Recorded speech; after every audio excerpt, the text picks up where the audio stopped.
I'm playing the Agamotto Infinity Ultra deck and it's been fun. Yeah, that deck's super solid. For sure. We need to play with Merlin, we need to play with Nightmare. Playing with Merlin is easy. I think we have some sweet Nightmare decks too. There's Nightmare's been pretty okay.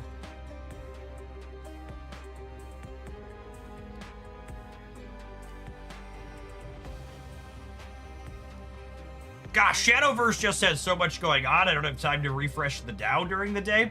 It actually just didn't move. Look at that. We entered into an active war and the markets were neutral. I'm pretty convinced at this point, half the country could literally be burning down and there would still be finance bros on Twitter tweeting about how it's actually bullish for the market.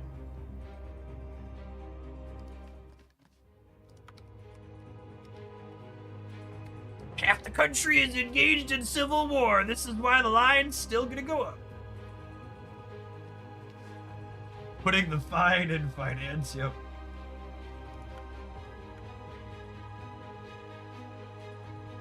What does bullish mean? Bullish in finance terms means that the market's going to expand and grow and people are going to make money. Bullish. No societal stability, just dollars for the hedge fund bros. Yeah, exactly.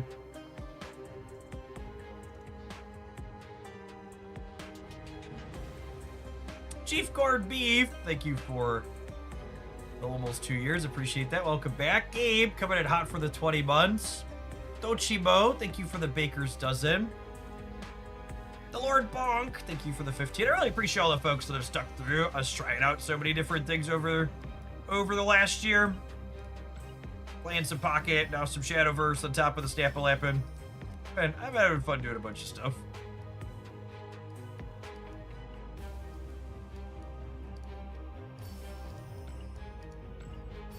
Rufio, thanks for the 15.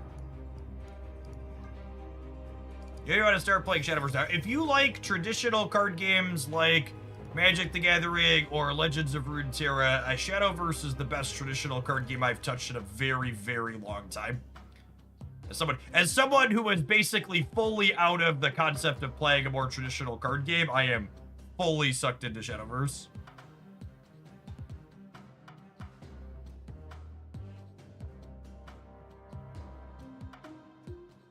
All right, let's use some Sauron Hood stuff here. It's got Merlin in it too. Just prime weekend mission decking.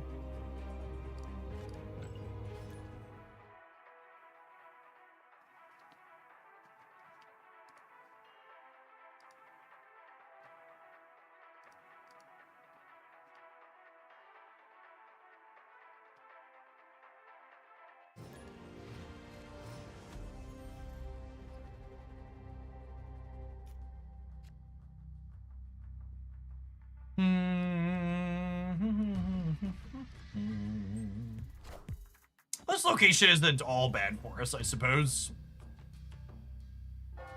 Find a copy of Nightmare. Lovely, lovely. You ever played Hearthstone? It was John. I played a good bit of Hearthstone a number of years ago, but fell out of love with it pretty quickly. Played it for like a set and a half and burned out pretty fast.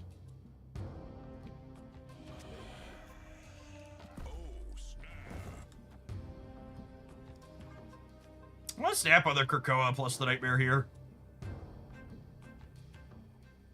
Can this count as a Jeff deck if you're not dead to Crimson Cosmos? Asking the real questions.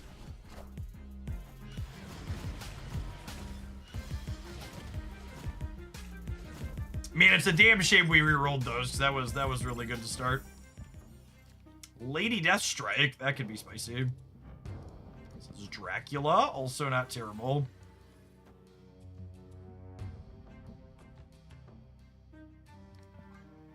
Yeah, 514 Sarah would have been pretty sick.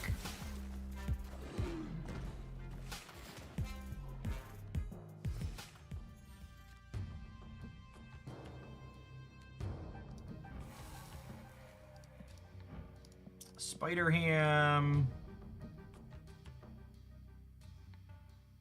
Elixir, okay.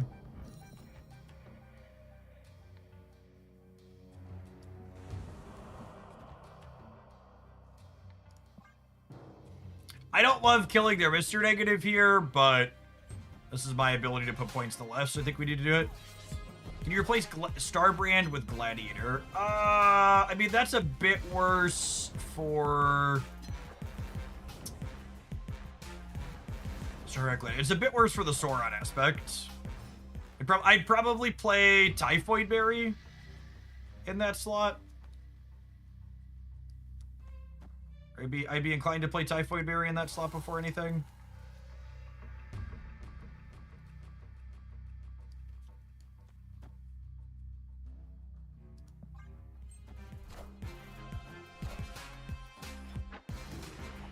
Alright, Iron Man is down. How many cards is Jane drawing? Jane drew 0 cards.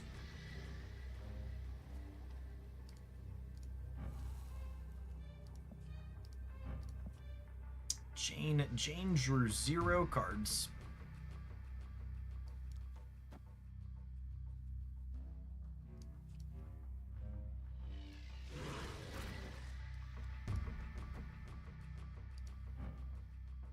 Oh, God, why does Elixir suck so much?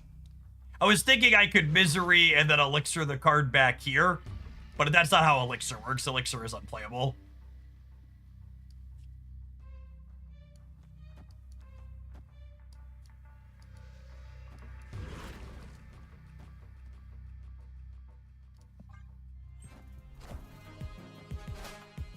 Get 0/0 the Misery here at least.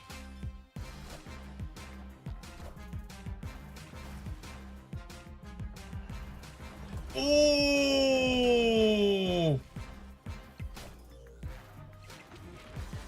Oh, are we cooked still? I think we're cooked still. Damn. So close. What a chode. Wait. Oh my goodness! Victory. Fuck you, asshole. What a fucking asshole!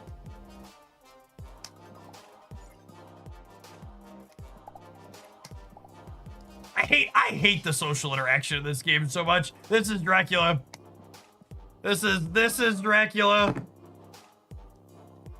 Nothing makes me hate humanity more than the emotes in this game.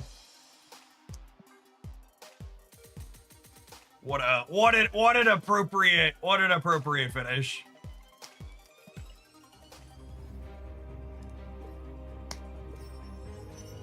I hate gamers in general, but I hate that last gamer more than most.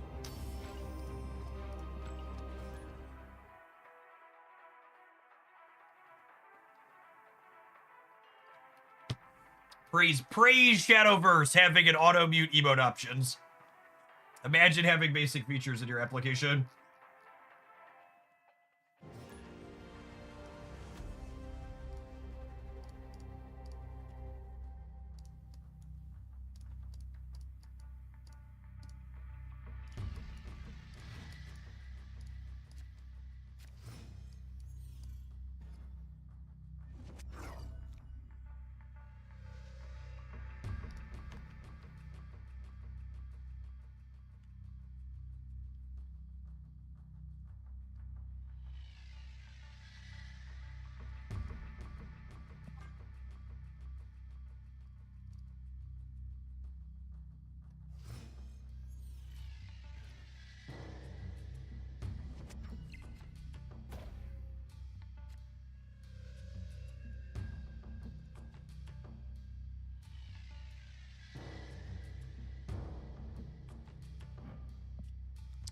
Lizard in the center where they can't, Am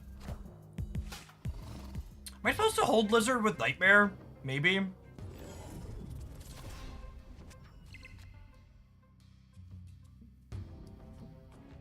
I'm definitely waiting on Nightmare at this point, yeah. I think it's Hood into Misery, the Hood into Nightmare.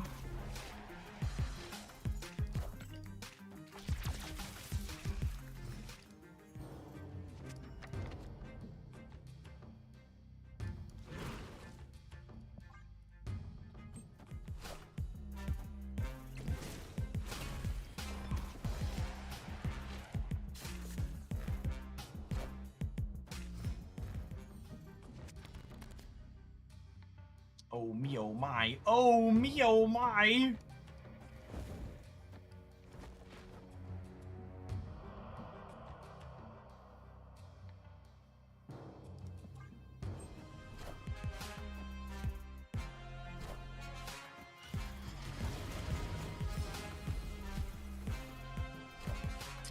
Well, that's a Valkyrie Red Skull.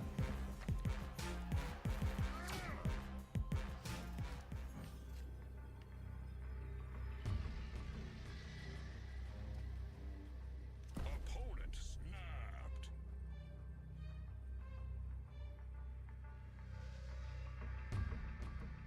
We're just not beating Brood Surfer. We're not beating Juggernaut. We're not beating Killmonger. This is like a textbook example of one of the worst possible snaps in the game. So this is what we call a boomer snap. And it's terrible because I might limp in for one more cube this game and talk myself into it.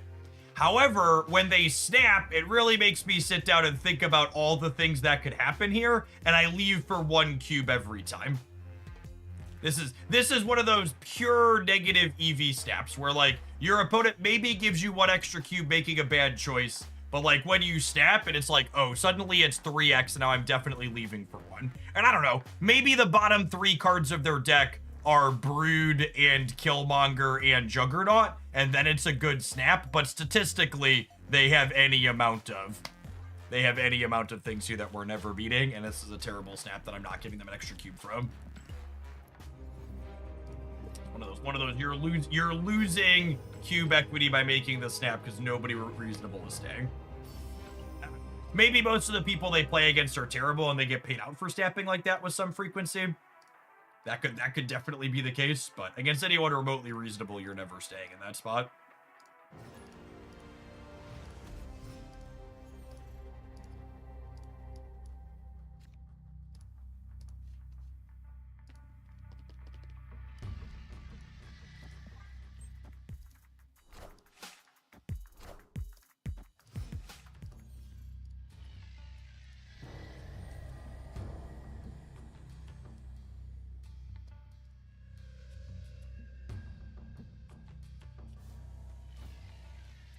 Lovely. Put into the center.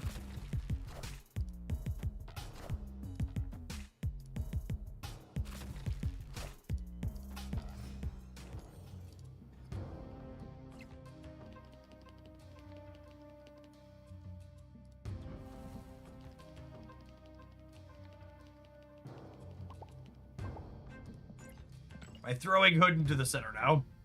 I don't know that I am.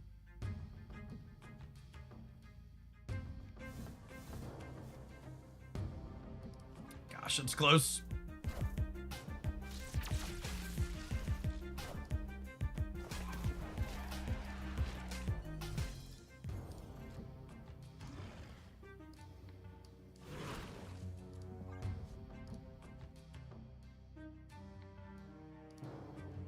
What happens if you misery the 0? I think it technically zeros the misery, but she's already triggered.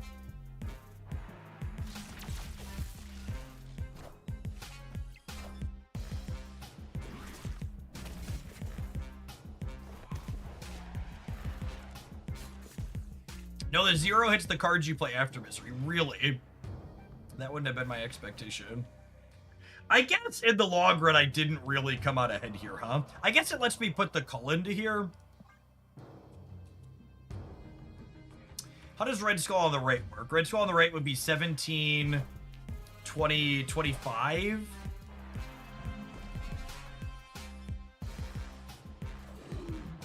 And then they would be 9, 19. I think it's this. I think it's this.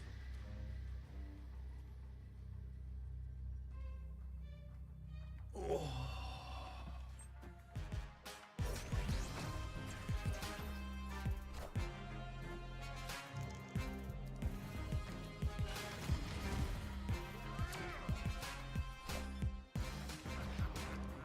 All right, and their Starbrand has a penalty here, so we win the center. We were going to win the breaker even without that, though, right? No, we needed the Starbrand, so we would have been down 3 here and here. Would have been 16 to 16. And it would have been 25 to 24. Their gladiator shrinking here in Starbrand. Really an uphill battle for them there. I think that's one of those games where our opponent was only staying because we let them limp in. Like, that's a game where, like, if I snap my opponent there, they're probably leaving every time, right? So the snap is bad.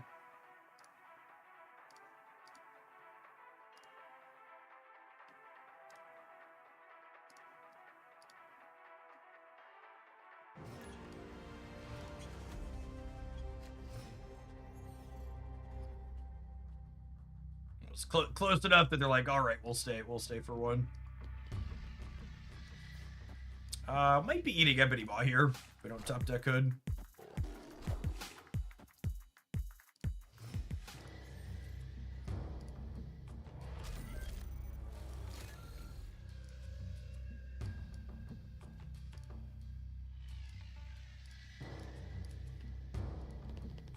Or...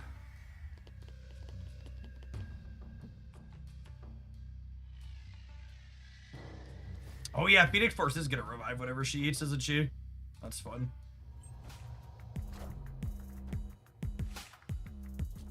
It's not terrible. The deeply Benjamin Brode urge to shove endless cards in my hand. So annoying.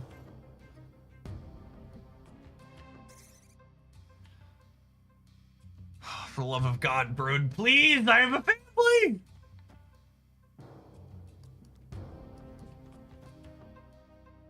Send help! They're dying!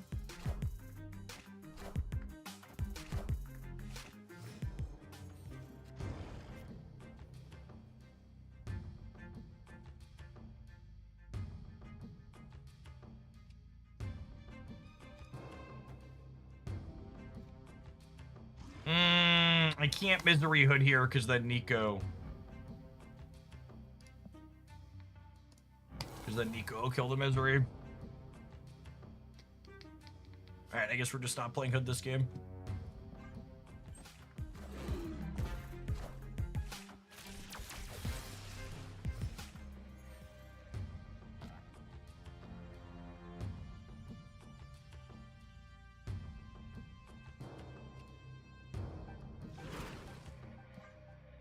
Gonna open up a board space here to leave us flexibility on the last turn.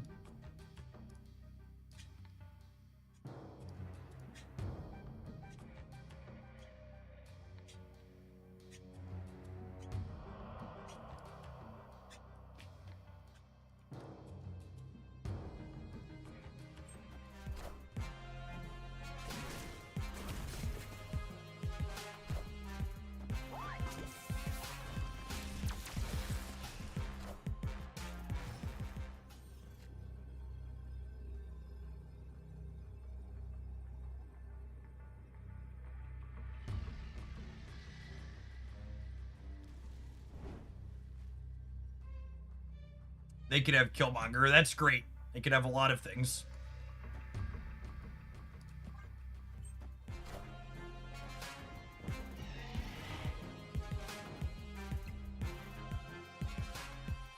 Oh, the Phoenix Force is one. Power must be controlled. Yep.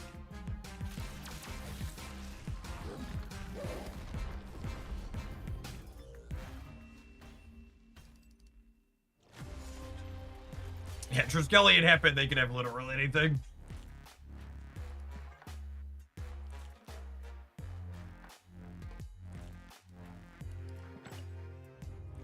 What do you think of the U.S. engaging in Iran? I think you should call Trump's illegal war what it is, an illegal war.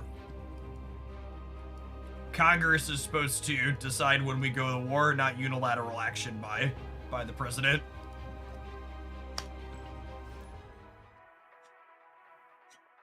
I think it's great that the boomers decided a recession and a war in the Middle East for millennials wasn't enough. They had to run it back for my children too.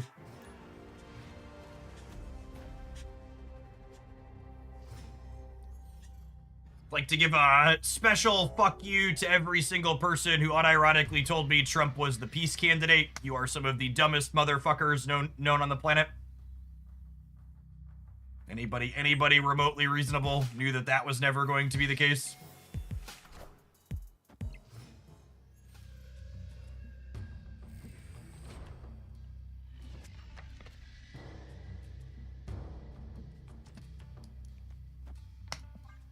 Especially the freaking leftists who had the audacity to make that claim.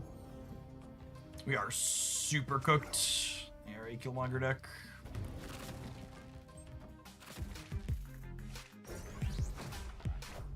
Sunshine, thank you for the 57 months. I appreciate that. Welcome back.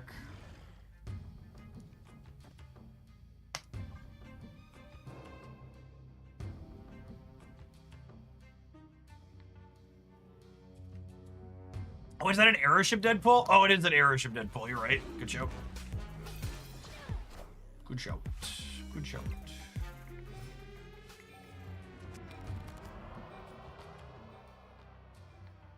My Red Skull has an icky text box chat. Can you win the center anyways? I don't know.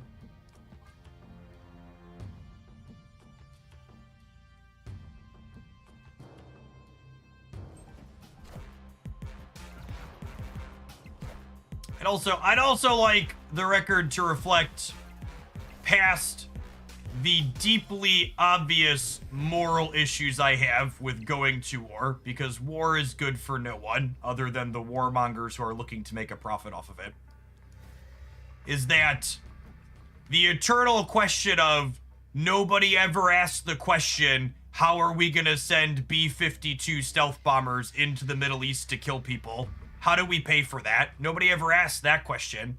But when we want people to have health care, or we want to pay for college education, or we want to pay for toddlers to go to preschool so millennials and other young people can afford to have children, we always get asked the fucking question, we can't afford that, and how do we pay for it?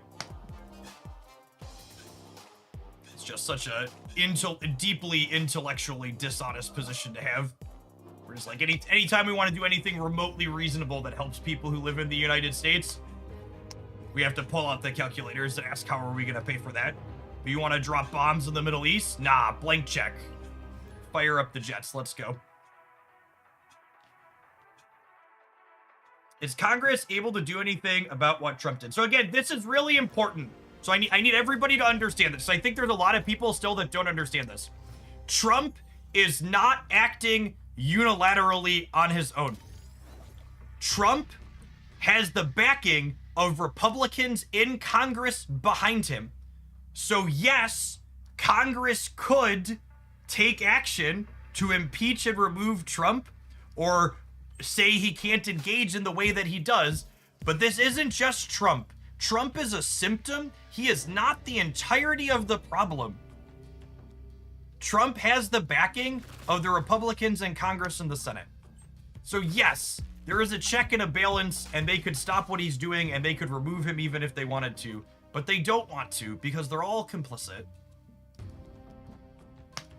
There's a lot of people who act like we get rid of Trump and then the problem is gone. I want you to know that President J.D. Vance is not really a better option. President J.D. Vance simply means we're not going to have the markets rubber banding around at the whims of a toddler. But all of the deeply evil and horrible, horrific deportations and other stuff like that, that's all still fucking happening under J.D. Vance as president. This isn't a Donald Trump problem. This is a entire Republican Party problem. Yeah, there's even a non-zero chance that it's worse under J.D. Vance, because J.D. Vance is probably much smarter than Donald Trump, because that's a really low fucking bar to clear.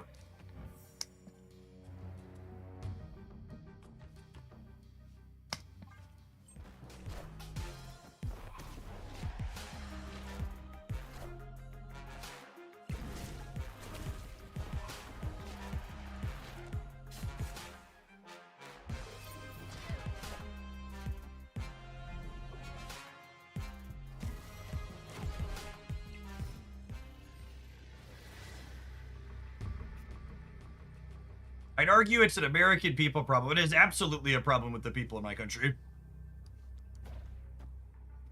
There are a ton of deeply racist motherfuckers who hate people who look different than them more than they want to help people.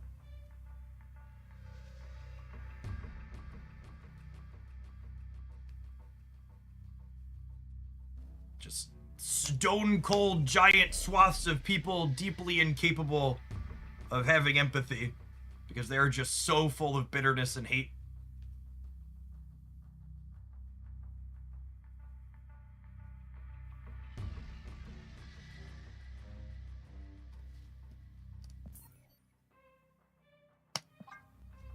They would rather suffer 1,000 times over than give one helpful thing. And give one helpful thing to... Oh my goodness! No! Oh no! Streamer Man said people should have health care and that we shouldn't blow people up in the Middle East. You're really drunk on the Kool-Aid, huh? That's why we're so fucked, chat. Because I can say things like, we should have healthcare and education, and we shouldn't fight endless wars, and people are like, man, you're drunk on the Kool-Aid, huh? This guy's pretty radical. No, fuck you. Get out of my chat. Never come back. I'm gonna run an ad break, and I'm gonna run to the bathroom. We're gonna come back. We're gonna play some more Marvel Snap. God. Fucking conservatives. You are the most just the worst sort of fucking human beings imaginable. And if you're a conservative who's currently watching my stream, I want you to unfollow and unsubscribe and never come back. Because everything that has happened in my country in these first 5 months is just like unreasonable and unnecessary and terrible. And if you helped enable it, please fuck off. I'm gonna run to the bathroom, have some capitalism.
"30 minutes more of pedaling."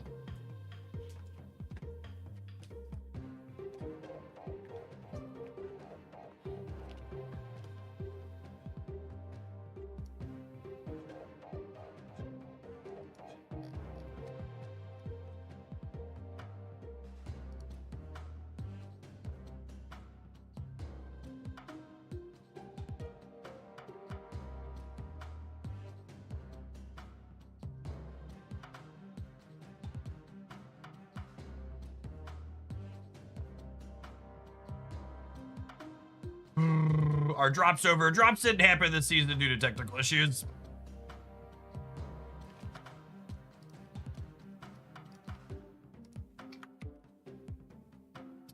Unlucky.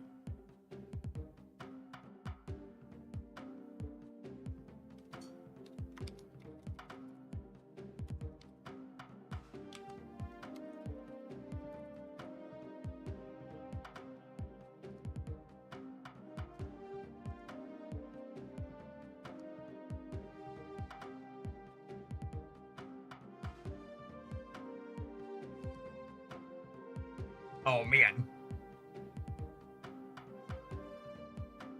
Well, I wasn't gonna get into it.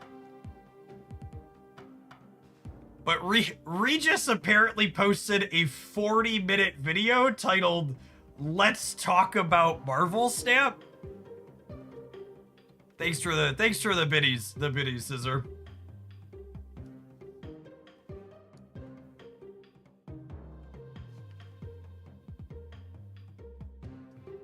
That sounds like it's at least 30 minutes too long. Yeah, I don't know. I almost want to. Am I allowed? Am I allowed to watch this? I don't know. Maybe are people gonna watch me watch this? I kind of want it. This person is the biggest Marvel Snap content creator by a wide margin at this point. So for people who aren't familiar, just to give you an idea. To give you an idea of some objective metrics, if Social Blade would load.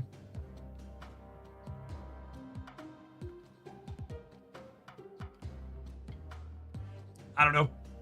Part of me doesn't want to watch this. I think people are gonna be mad about. I haven't watched. I have no idea what it says yet. But even bigger than Cozy. Cozy never had that. Cozy had really good views on his videos when he was making regular Snap content, but he never did a very high volume of Snap content. And now he does almost none because his Marvel Rival stuff is way bigger.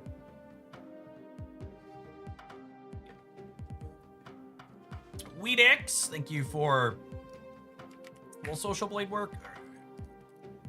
So just for context, Regis's channel has 2.4 million views on YouTube for the last month.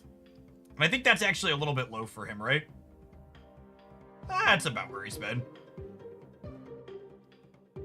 2 to 4. He's one of the few people who like actually makes a full-time living off of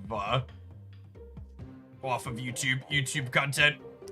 Just for reference, this is about accurate, the high end on this. In my experience, you usually make about 4,000 USD from YouTube for every 1 million views long form content gets in a month. And obviously there are some variabilities, but in my decade doing this, it translates to roughly that. Like as a point of reference, I can show you my own that is right about that ratio. This channel's not monetized yet. This is my long form stuff. This has 316,000 views, and it's made $1,700 for the last month. So it's actually a little bit on the high side. Miss Marvel, thank you for the 21s, but loosely that's about what it ends up translating to. I think the Pocket is right about the same.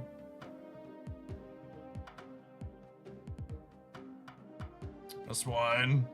Yeah, this one is similar, about 500,000 views and about 2,000. Although I don't, this channel has the editor, so I only get half of this. Half of this goes to the editor. But loosely that translates. I make close to $200 per 1 million views. Are you doing long form content though? That sounds like you're doing shorts. Like, are you posting videos that are like 15 minutes to an hour plus? The ratio I'm talking about does not apply to people doing shorts. I don't think Regis does shorts. Maybe he does. The metrics get completely thrown off if they do regular shorts. Maybe he does. That's not accurate. I have no idea how vertical video works. I can't even tell you. When was this video posted? I have not a clue. My videos are 1 to 3 minutes. Like, yeah, that ratio doesn't really apply. You have to the 1 million views to about 1,000 USD translate. I think you need to be hitting that 8-minute mark so you can have mineral ads. If you're 1 to 3 minute videos, you're not gonna have that. You gotta have the ads in the middle. All right, we're gonna react to Andy then.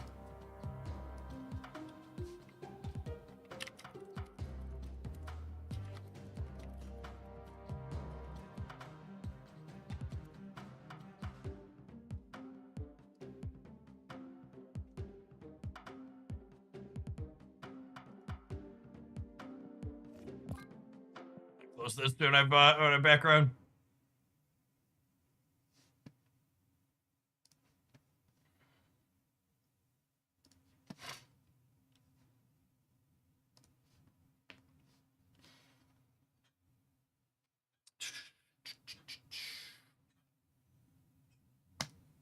All right, the other bearded man on the screen is Regis. If you're not familiar with him, he's one of the biggest Marvel Snap content creators in the YouTube space and in general. He's posted a 41-minute video with the title, Let's Talk About Marvel Snap. So we're going to watch this at least 1.5 speed.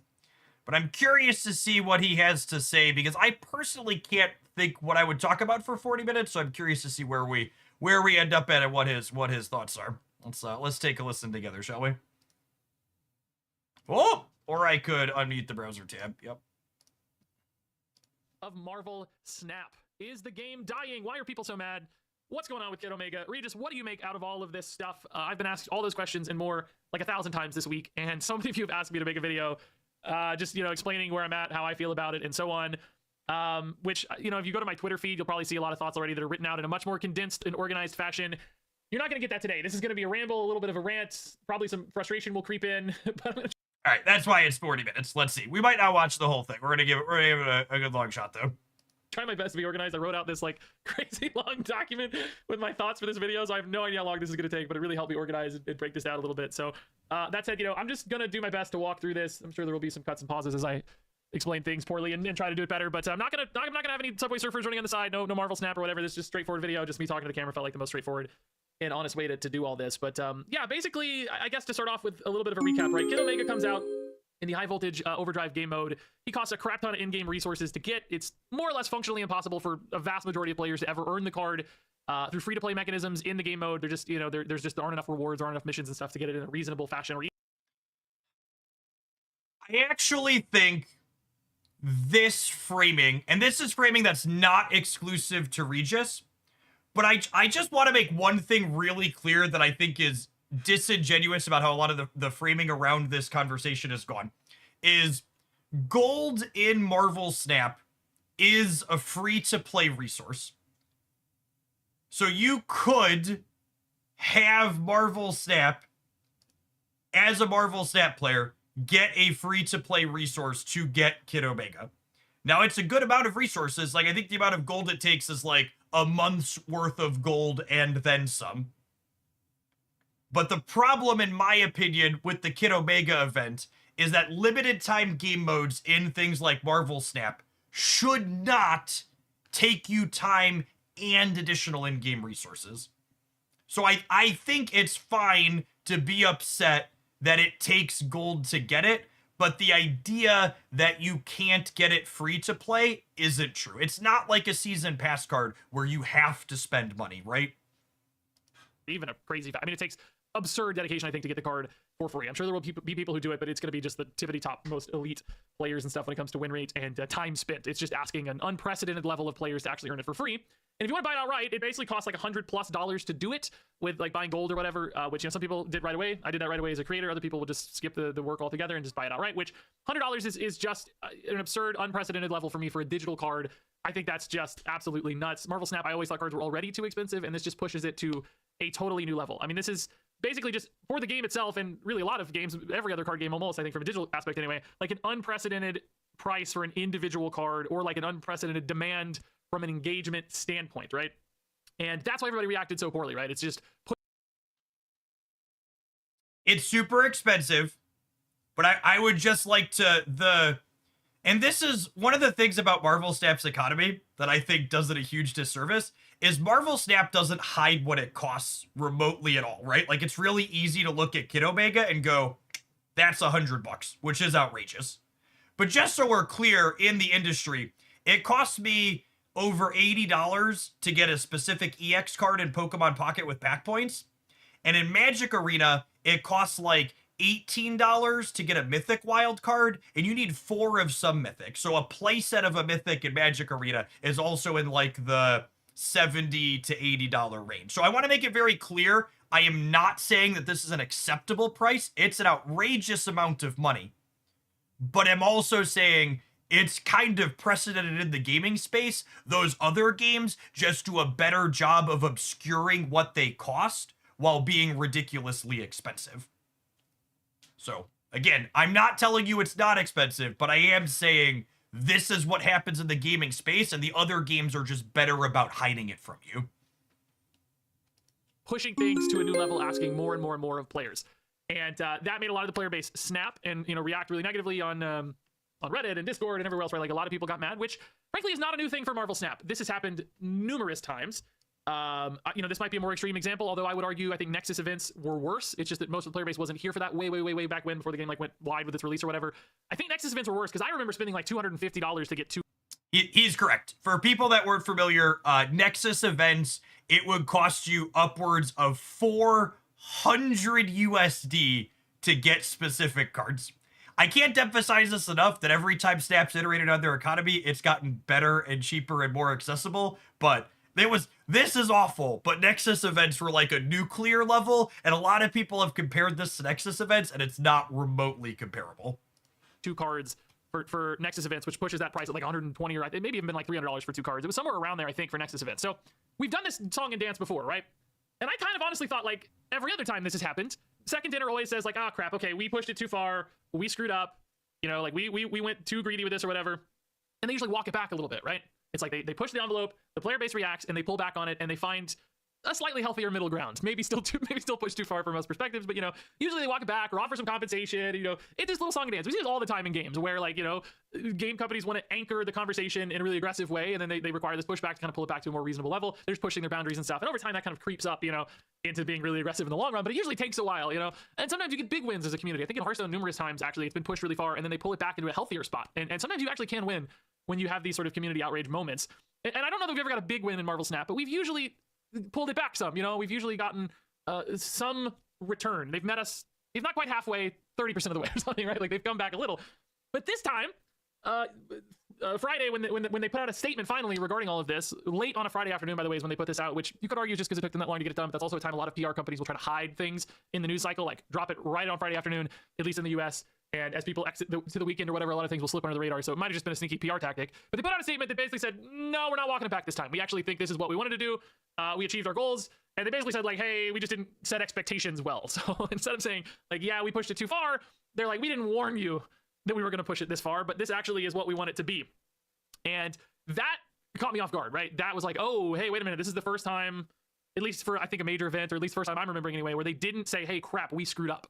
Like Nexus events, was the first big one. And they really said, hey, we screwed up, and they reworked everything. He's super right. People were asking if I was going to react to their Friday announcement, and there really wasn't anything worth reacting to. They were just like, hey, this is what it is, and we're not changing anything. And that's just, and part of me's not super surprised by that, because short of just mailing everybody 50,000 volts, I feel like they probably need a patch to change things, and the event's like over in a day anyways, and they probably just didn't want to mail everybody 50,000 volts would be my understanding. Still wasn't great, I don't think, as a result, but they even like make fun of it in the game and stuff, and they showed some real contrition around pushing things too far and asking too much of the player base. I thought that was going to happen again. Maybe a little less over time, but I thought we were still doing that song and dance, and then it just didn't happen this time. And that just, man, that like took the wind out of my sails. That's why I put out like this big Twitter thing yesterday saying like, here's what I said. I said, I don't know what to say about Marvel Snap. I've tried really hard to give feedback and help Second Dinner find a path to players, try to give an ear and a voice to players and other creators, try to give the game its chance to shine for being so much fun despite all the frustration. I even gave to charity to hopefully infuse a tiny little bright spot into all this. I gave my Kid Omega revenue from that video to Child's Play, which is the charity that Penny Arcade started. Penny Arcade is friends of Snaps with all the variants and bundles and stuff. The guys who run packs and all that. Which I've been a big Penny Arcade fan for like 25 years. Child's Play has always been my charity of choice because my wife has been a nurse at a children's hospital. He's right here. Oh, my brain is mush. What was this? So much fun despite all the frustration. I even gave to charity to hopefully infuse a tiny little bright spot into all this. I gave my Kid Omega revenue from that video to Child's Play, which is the charity that Penny Arcade started. Penny Arcade is friends of Snaps with all the variants and bundles and stuff. The guys who run packs and all that. Which I've been a big Penny Arcade fan for like 25 years. Child's Play has always been my charity of choice because my wife... Sorry, my brain just connected what I wanted to say earlier after I listened to him talk. He's offered to Second Dinner to talk to them before I give them feedback on stuff. I have an NDA with Second Dinner, and I've given them product feedback on stuff before. And it is such a baffling miss about this event that they're just not like, hey, Regis, hey, Jeff, hey, slew of other content creators we have NDAs with. Here's how this upcoming event's going to be structured. Are we going to be torched publicly for this, or is this remotely okay? And I think that's one of the biggest missteps about this. And like, even if they were dead set on we're not changing this, the creators at a minimum would have given them, or I would have at a minimum given them feedback, hey, you need to let people know they're going to need to have gold for this. Because if you want this to be something that free-to-plays are going to have access to with grinding, they're going to need to know that they're going to need gold. So like, even if they're dead set on we're launching like this and we're not changing it, getting feedback on how you should communicate to cushion the blow is important. Because like, they even missed a really obvious thing. Like, one of the things I called out in mine was the buying mission refreshes was less efficient than buying volts in the shop. And that honestly might be the most heinous part of this whole thing, is their economists that put this event together missed a detail like that. Like, that should just, like, there should just be a checklist of things you're going down when you create events in a game like this, and making sure that spending resources directly in the shop is less efficient than spending resources to then play to get more should be like numero uno on one of the checklists of things that you do.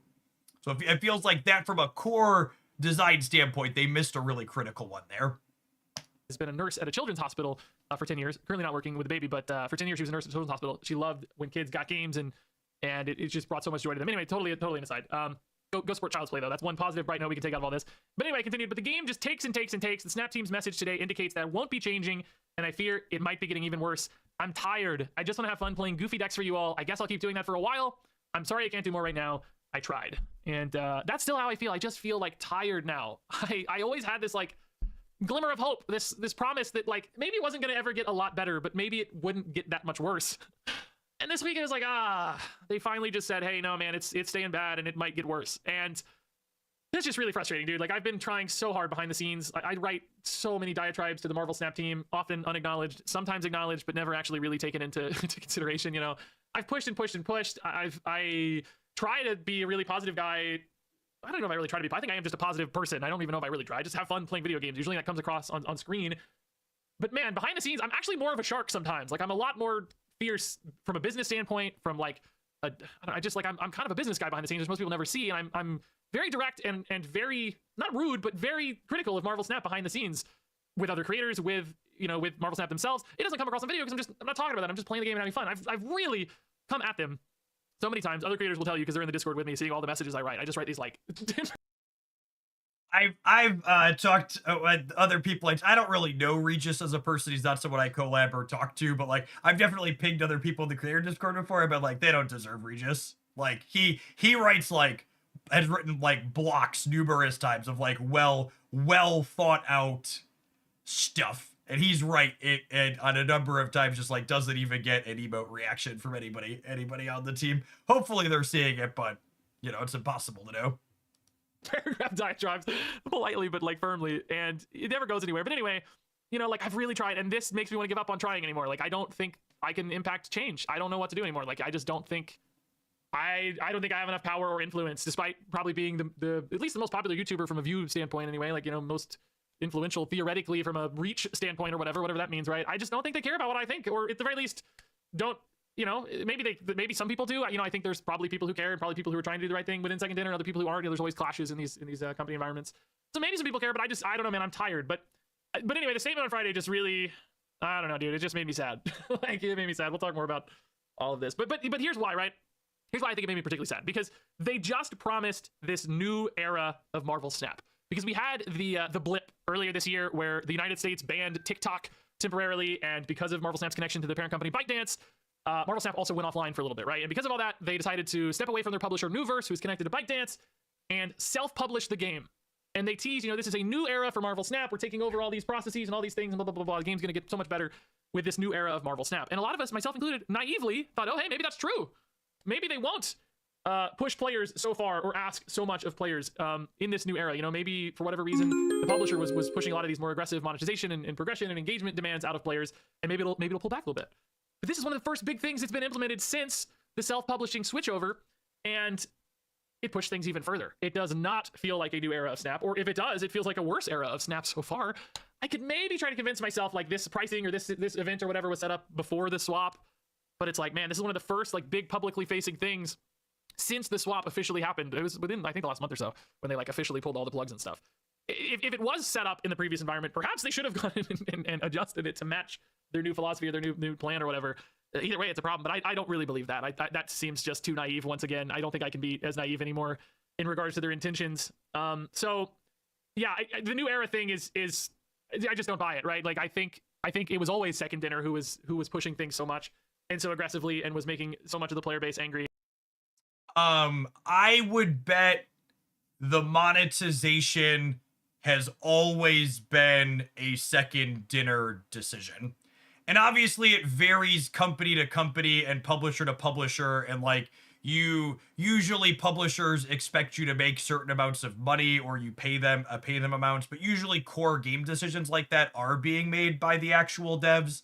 And publishers typically, again, I'm on a asterisk, typically varies relationship to relationship, but usually publishers are doing things like coordinating Twitch drops and managing sponsorships and adverts and stuff like that.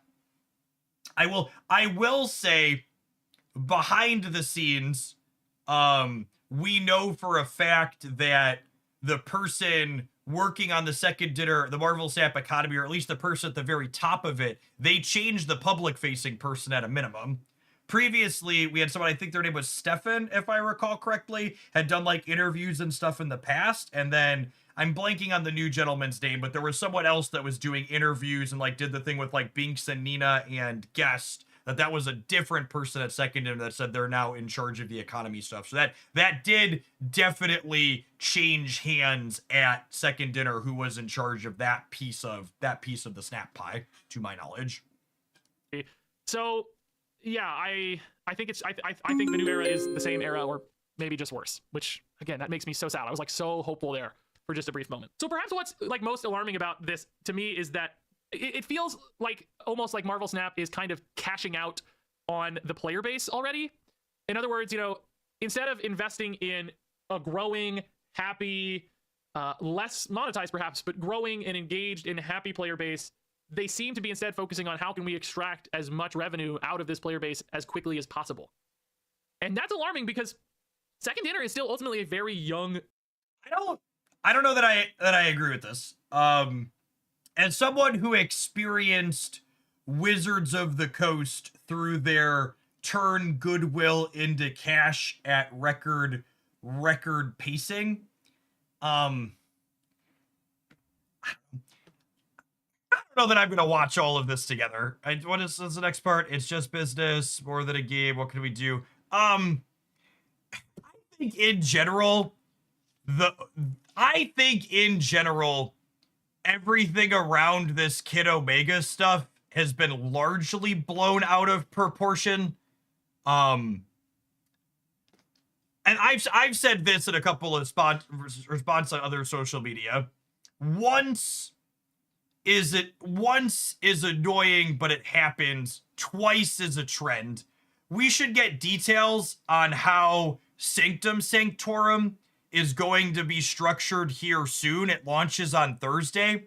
And if in Sanctum Sanctorum you can't reasonably get the card for free, like, then it's a trend and it's problematic. But like, we're close to almost double-digit limited time game modes, right?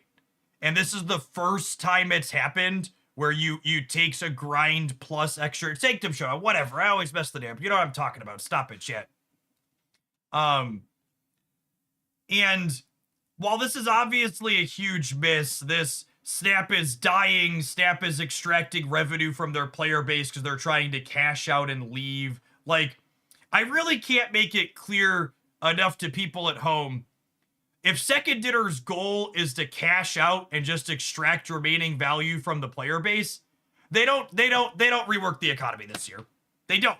Like, if their goal is they've got one foot out the door and these servers are shutting down in a year or two after we extract the maximum amount of values from the player base, you let the spotlight caches ride and you ride off into the sunset as you're gonna turn the servers off. If I actually think one of the biggest problems, and this has actually always been a problem with the limited time game modes, but it was less of an issue when you could reasonably get the card by playing.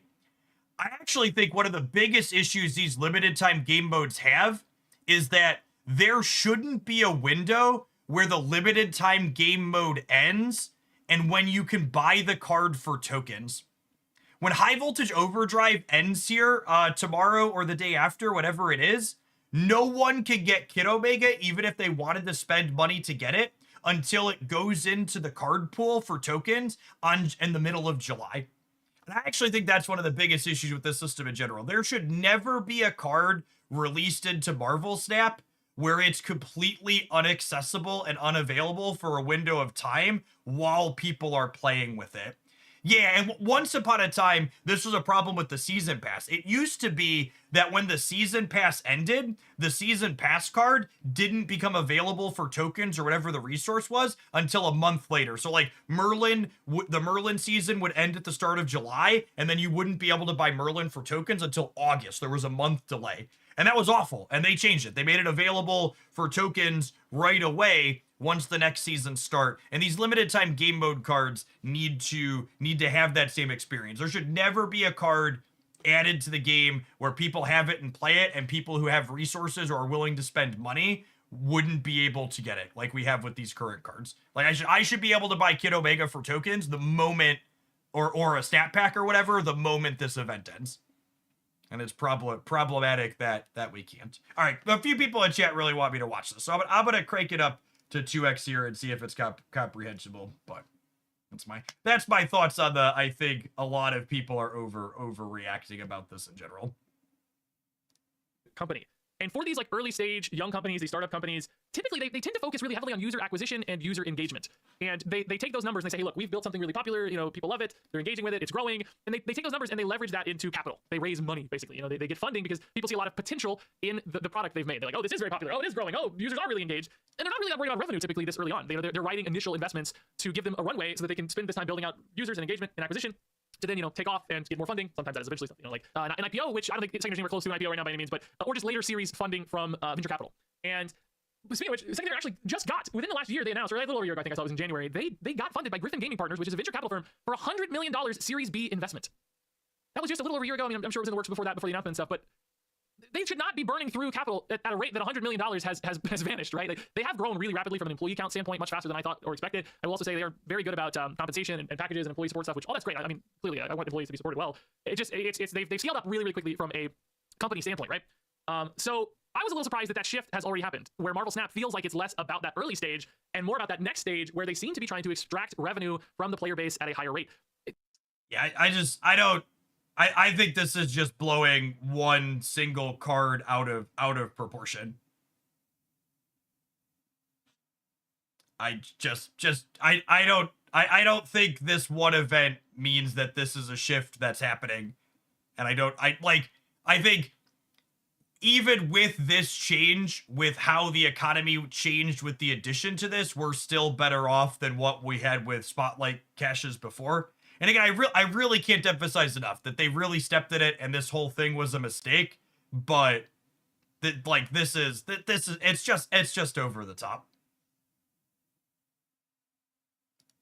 I'm not an expert in this. I'm not an expert in the financial world, so you know this is all casual interest for me. But you know, I've always understood that venture capital was less interested in turning those revenue screws early. That was something we usually see in private equity firms. Private equity usually invests in more mature companies where they see actual revenue potential, and then they turn the screws really hard to milk a lot of that revenue potential out of those mature companies. It's not something we usually see with venture capital backed companies. They're looking for that really long-term growth potential for something to just blow up like crazy. Often from like an IP standpoint.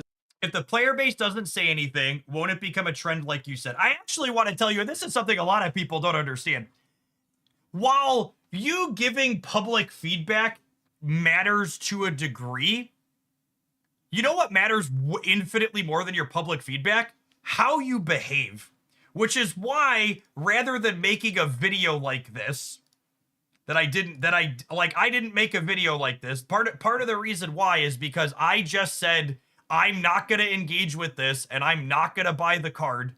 And I know Regis donated his money that his thing made, but if you go complain on every bit of social media and talk about how Snap is burning to the ground, but you still give them $100 worth of gold for the card, or you log in and play 3 times a day and grind it to high heaven, it doesn't matter that you went and complained, because your actions spoke way louder than your words. And I get it. He's got kids to feed. I feel for him, but he donated the money anyways. So it's just like, why not just not do it? Like, They are 100% gonna look at this event and look at what happened, and if the numbers say the community is fine with this from a behavior standpoint, they'll do it again. And if the numbers say, oh, we didn't make money and people didn't engage with it and they don't like it because they didn't engage with it, then they're not going to bring it back with this way in the future.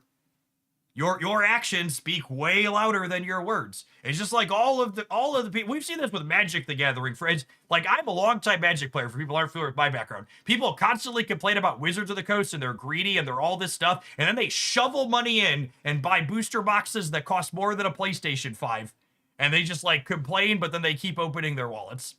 And your time is your wallet in games like this, right? Like, you logging in 3 times a day and playing High Voltage Overdrive is you giving it your stamp of approval, regardless of whether or not you're actually engaging, you're actually saying it's bad. As well, where they maybe invested in IP. And maybe that's actually what's wrong with Marvel Snap, right? Maybe because Marvel Snap is tied to the Marvel license, ultimately, maybe from a venture capital standpoint, they just don't see as much value in Marvel Snap long term because they don't have the ownership over the IP. When we talk about IP, we get intellectual property. Think about like the difference between, like, the only example that came to mind immediately for me was like Angry Birds, right? Angry Birds still kind of floats around, but in its era, it was an incredibly popular mobile game. They owned the creators of Angry Birds owned the IP for Angry Birds, and then what did it become? Right, it became movies. You saw toys everywhere, phone cases, right? They start being able to expand the company far beyond the confines of just a video game, and the revenue potential just skyrockets because you're hitting so many different pockets there, making giant movies and stuff instead of and books and toys and everything, right? Secondary doesn't have access to that because ultimately Marvel Snap right now is just all Marvel. They don't own any of that stuff. The IP is not theirs. So I wonder if they've just already backburnered Marvel Snap, saying like, hey, look, we can keep this running. Maybe not quite maintenance mode, but kind of a soft maintenance mode where it's like, hey, this is not the path forward for our company. It was a great starting point. It got us to the races. Maybe it got us to that Series B funding, got us that $100 million, but now it's like, it's just on the back burner. This again, just like the actions don't follow with this. You don't rework the economy if you're gonna backburner the game and cash out. We're focused on other things, and we know Secondary is already building out other games. We've seen it in their like hiring section on the website and stuff. They talk about other games they're building out and so on, other projects and stuff. So a lot of the like brain trust in Marvel Snap, the Ben Rhodes and all these people who founded the company already moved on to work on other stuff. It does kind of feel like now Marvel Snap is the sort of stepchild of Second Dinner, despite its popularity, despite its healthy player base, which that sucks. It sucks.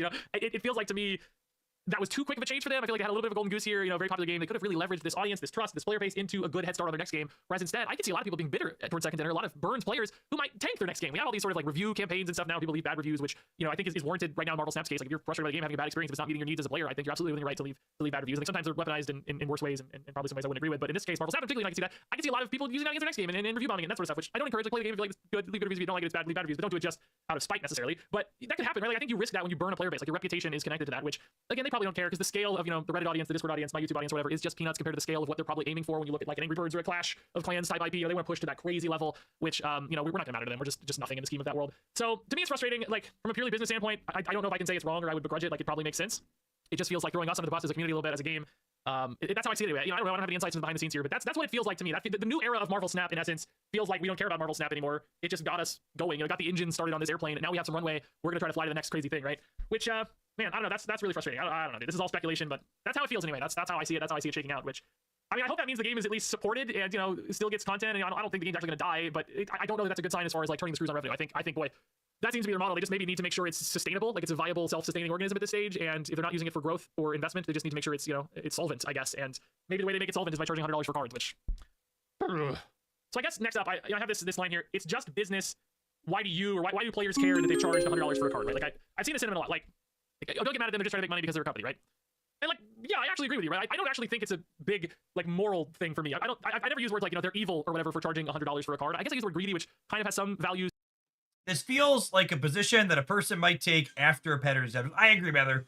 This is I might be inclined to agree with all of these feelings if we're 2 or definitely 3. I honestly even 2. If we're 2 events in and like Sanctum Showdown's gonna cost you a giant pile of gold and all the time in the world to get the top thing, like I would be inclined to agree with this. But this feels very just knee-jerky statement in it, but I don't actually really mean it that way from like a moral standpoint so much as like I think it's greedy from like a short term. It's greed in the short term as opposed to greed in the long term.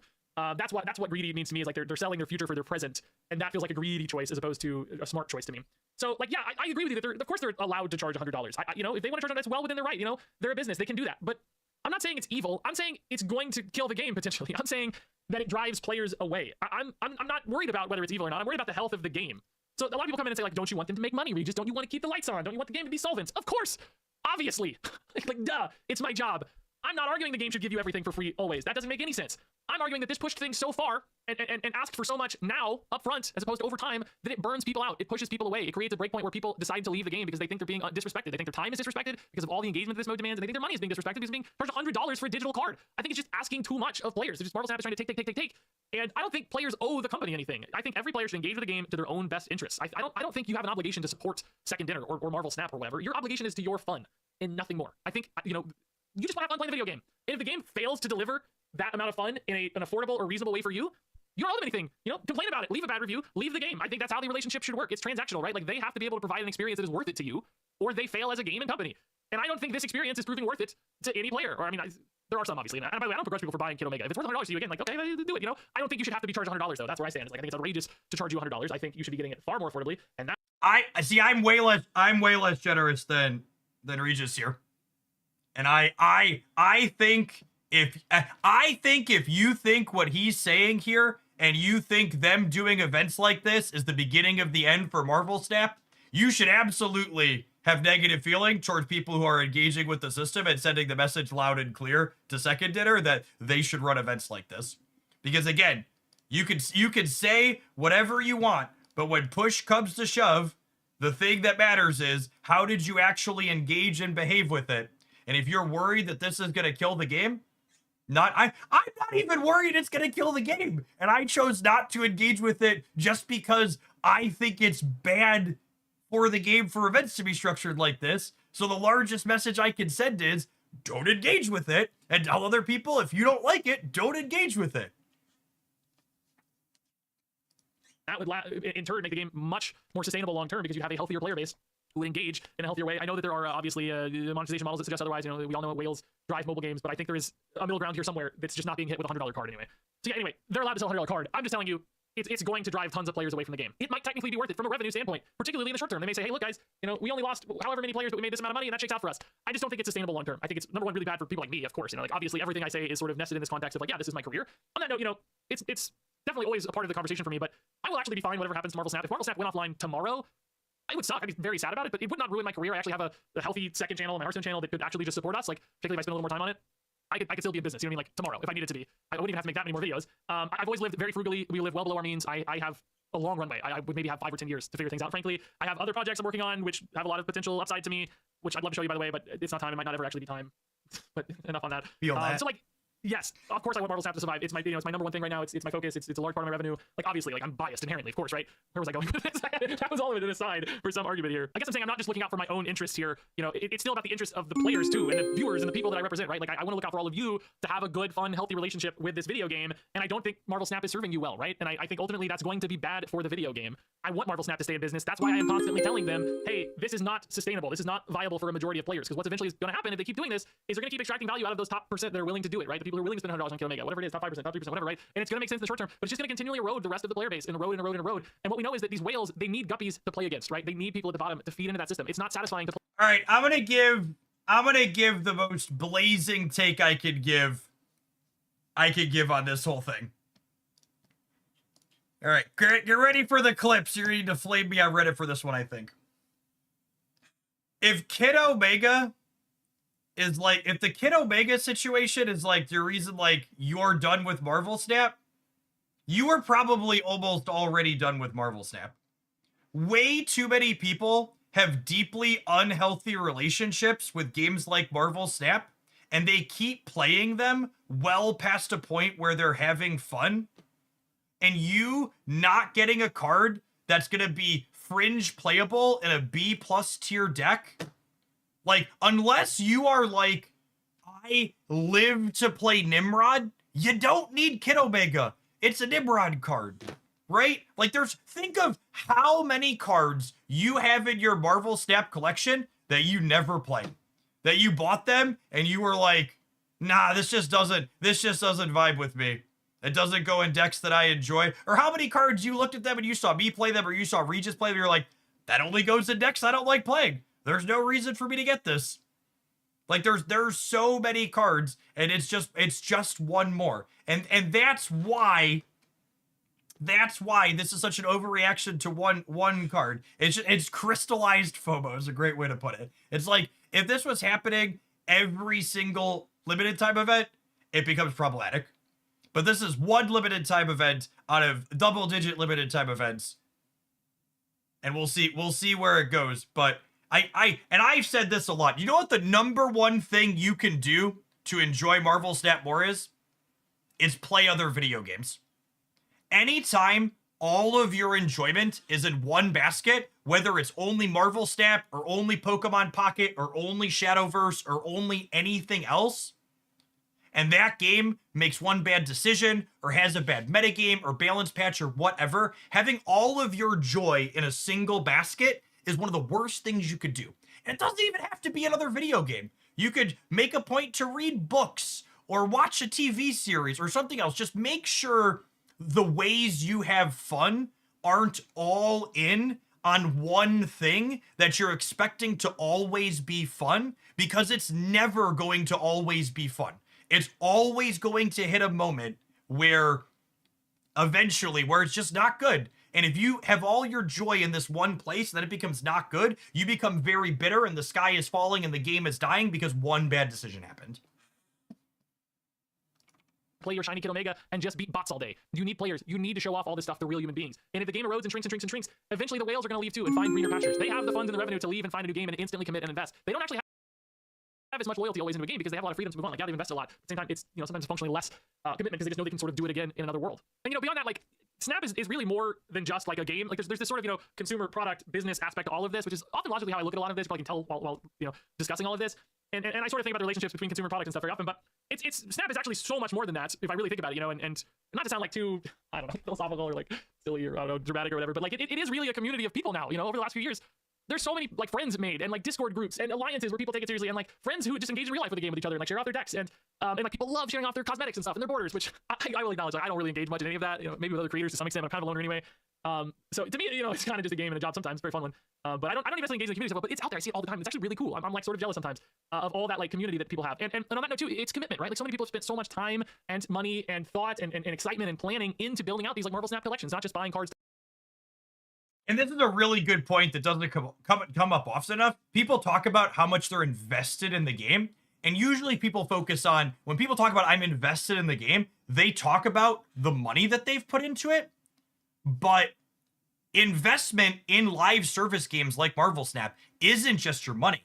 You invest hours and days and weeks worth of time eventually, right? And that's what keeps so many people who need a break playing the game more, is because they're like, oh, I'm invested. If I take a break, my investment was worthwhile. And the way you need to be able to look at these games is you are spending your time and your money to get joy while it's bringing you joy. And when it's not bringing you joy, you need to take a break or play it in a different way or play it more casually, etc., etc. The sunk cost is not just your dollars. The sunk cost is also your time. To play with, you know, all the cosmetics, all the variants, all the splits, all this stuff. It's this little world for people, and it's an escape from the world as well. You know, it's a great way to get away from real life sometimes. You know, you have this little portal on your phone that brings you some joy and some happiness and some beautiful shiny colors and some cool artwork and some friends. And I guess I want to protect that to some extent. You know, it's sad to me that it does often just boil down to business decisions, and so much of what probably Marvel Snap is doing behind the scenes is just thinking about things from a business standpoint, which, yeah, it's a business, I get it, but it's also kind of sad that it feels like they're willing to maybe just throw all this away, all this just honest, earnest engagement and passion and excitement for the game in exchange for, you know, $100 card or whatever. So in some ways, if I thought, hey, the game needs this to be solvent, you know, like, hey, they are literally going to go out of business if they don't sell Kid Omega for $100, I think I would be more okay with it, right? Like, okay, look, they're just protecting people's investments. It sucks. Like, I'm sure they could have done it more efficiently. They could have had a smaller team. There's so many things they could have done. But I think I'd be more sympathetic to it, right? I don't believe that. They just got $100 million in investment a year ago, like a year and a half ago, whatever, right? I don't think they burned through $100 million a year. They probably burned through a lot of it, to be honest, with the size of the team and the compensation packages and stuff. I'm sure they burned through a lot of it, honestly. But I don't think they need to sell a $100 card to be solvent or to even perhaps be profitable. But, you know, I'm not going to get back to the business side of it too much. So, I don't know. I guess that's why I care. I guess that's why, like, you know, people say, why do you care? It's a business. If they want to sell a card for $100, why can't they? They can, but that's why I care about it. Like, I worry it's going to drive people away from the game. I worry it's going to burn people out. I worry it's going to make people regret the time and the fun and the passion and the commitment they've invested in Marvel Snap. I think that sucks. That's why I care. I think that's why it's bad. I think that's why it's annoying. Like, I think all these little things and medium-sized things and occasionally big things, I mean, I think they really add up to sour people's relationship with the game. I will say, like, you know, I've been doing this for 10 years. We've seen this time and time again in Marvel Snap and in Hearthstone, you know, for the games I've played. To give it some context, like, Hearthstone had some moments that were much worse. You know, Hearthstone had some, like, actual real-life sucky stuff, like giant sexual harassment lawsuit. You know, there were, like, really, really awful, miserable things in Hearthstone we had to talk about and overcome. And, you know, this is just a $100 card at the end of the day. So, yes, the stakes kind of feel lower in some ways, but I do still think it's important. I still think it matters. And I think it's scary that this could push people away from the game and could inevitably and eventually, you know, hurt Marvel Snap's long-term potential to be something people love. So, Yeah, I don't know. On that note, I guess, what can we do from here? I don't know. I honestly don't know. Just like to give Second Dinner props because they are a small company where it's due. Him talking about the stuff that was crappy at Blizzard past the actual gaming sphere. Well, obviously, I don't know everything that goes on at Second Dinner. I'm sure they're not perfect in every way. Just like give you insights in the type of good human beings that I know that work at Second Dinner from just seeing their actions.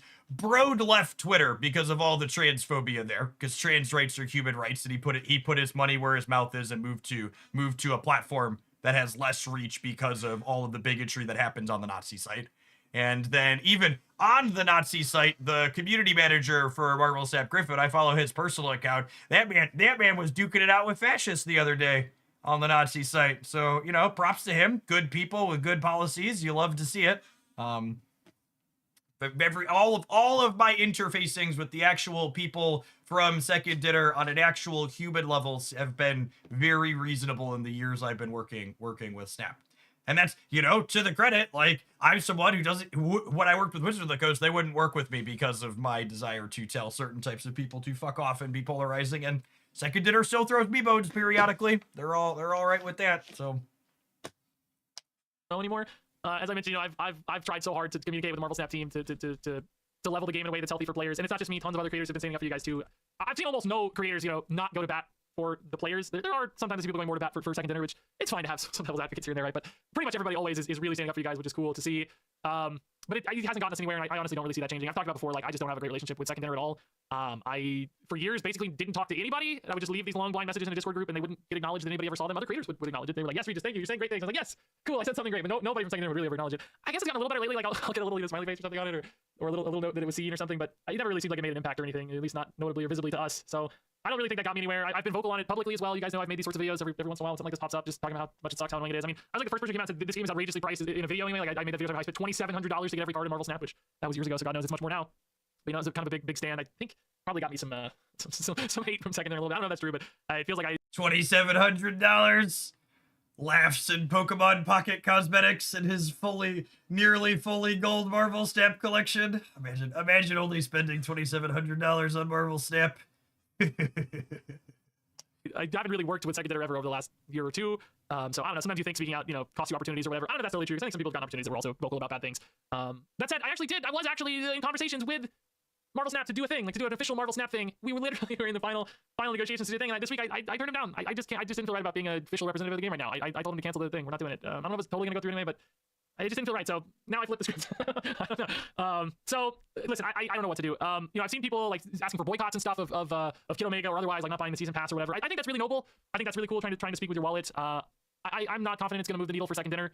I hope I'm wrong. I don't want to discourage that, because I think it's really cool to do. But I think, unfortunately, most of the people who are mad, and like most people we see on Discord and Reddit and YouTube comments and stuff, I think they're mostly free-to-play players or you know, light spenders anyway, and you know, most of them changing their behavior or continuing to not spend is not actually something that moves the needle or is particularly noticeable. I think you'd have to like kill the whale spending, the very, very top end. I just don't think they're likely to do that. I'm sure there'll be some. Again, greatly appreciated, very noble to stop spending. I think probably most whales liked that Kid Omega was expensive and good because it made it more exclusive, and it gave them a chance to win a little extra. You know, I think they probably enjoyed benefiting from the pay-to-win aspect of Kid Omega, which I don't actually begrudge them for that either, honestly. Like, yes, it would be super cool if they didn't buy it and made a statement. Like, obviously that would be super cool, but I also can't be mad at them for it. They're not the ones pricing the card at $100, you know? If it's within their means, Nah, Regis, you can be mad at them for it. It's okay. If you actually want things to be better and not have $100 cards, you need to not buy the $100 card. I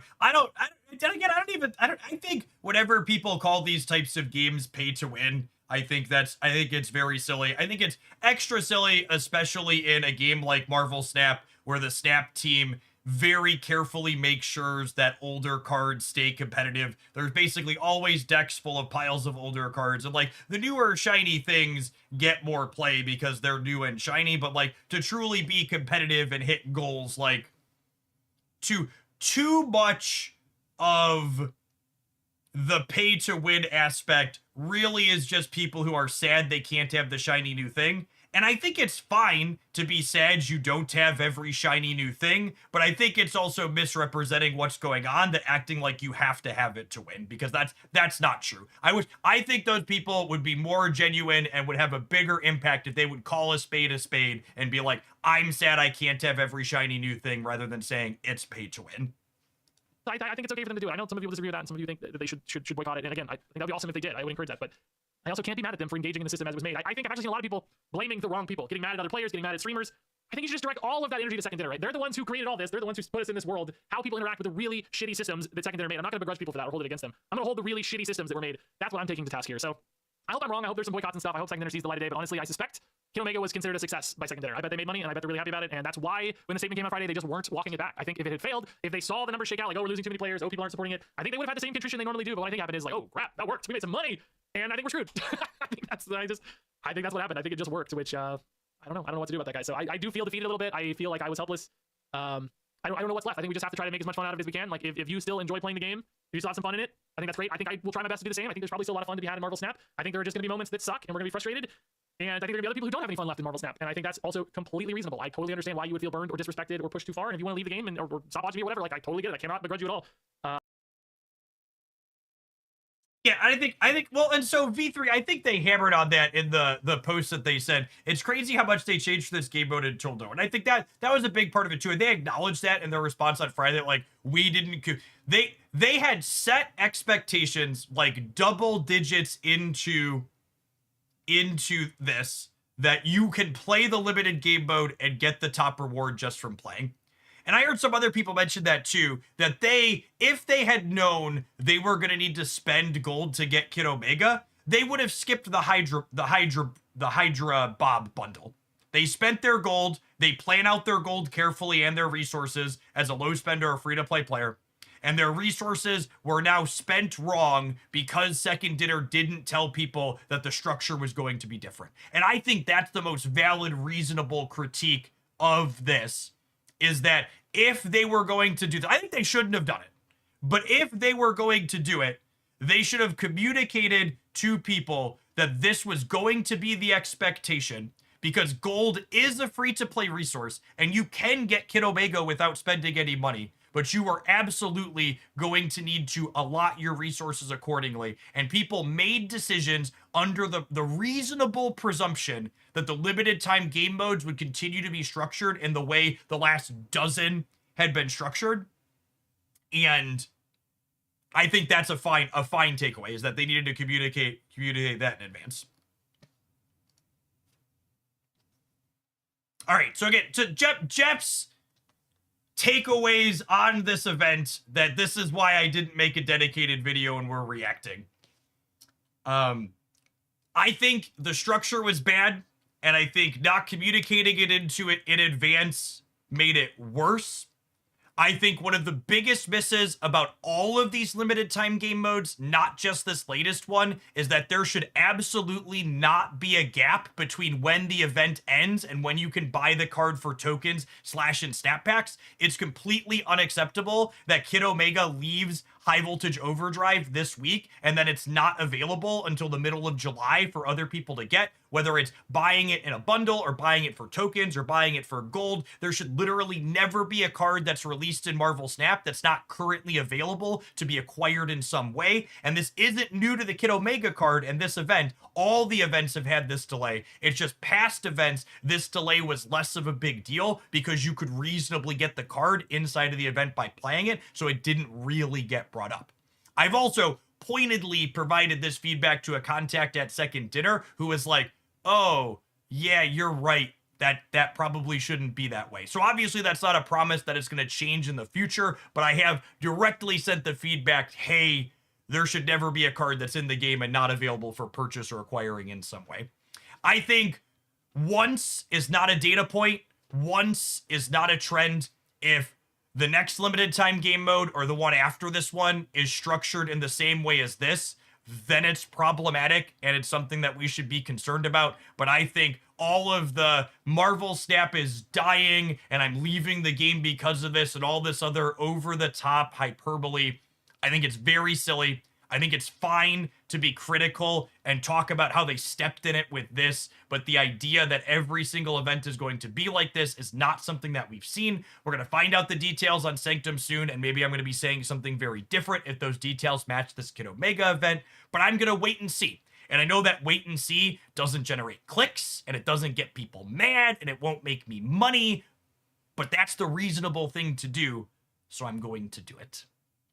Thank you for coming to my TED Talk. I'm going to link Regis's video down below. I'm going to post this whole segment. If you're watching this on the Hoaglandia Stamp channel, I'm linking Regis's video in the comments down below if you want to give him some watch time and a thumbs up as well. Thanks for making it all the way through to the end of this, which ended up being very long. We'll see if people actually watch this, but I did it. I talked about it. We might as well send it up. All right.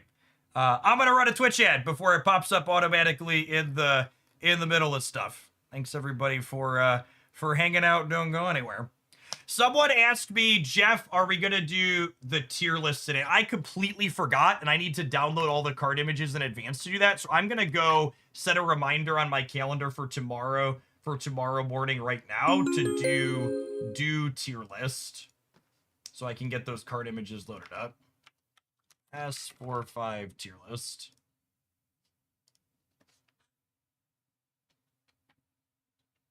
Lord Francisco, thanks for the 2 years. I appreciate that. Welcome back.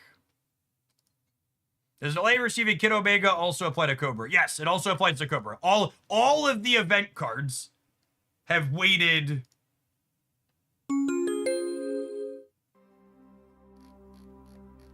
Have had a delay to when you can get them. If they don't plan on doing this in the future, why wouldn't they just say they're not planning to do it in the future? Because they don't firm commit to anything like that. It's just like basic fucking PR 101 that you don't make super definitive statements saying we're never going to do this or we're always going to do this, because everything is always subject to change and you leave yourself a reasonable amount of wiggle room.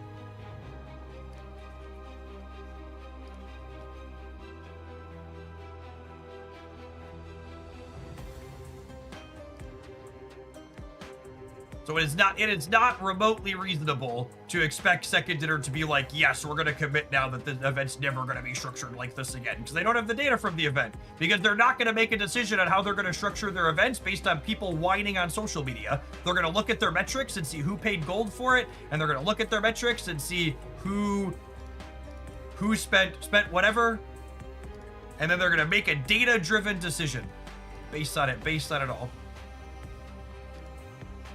That's how it's gonna be.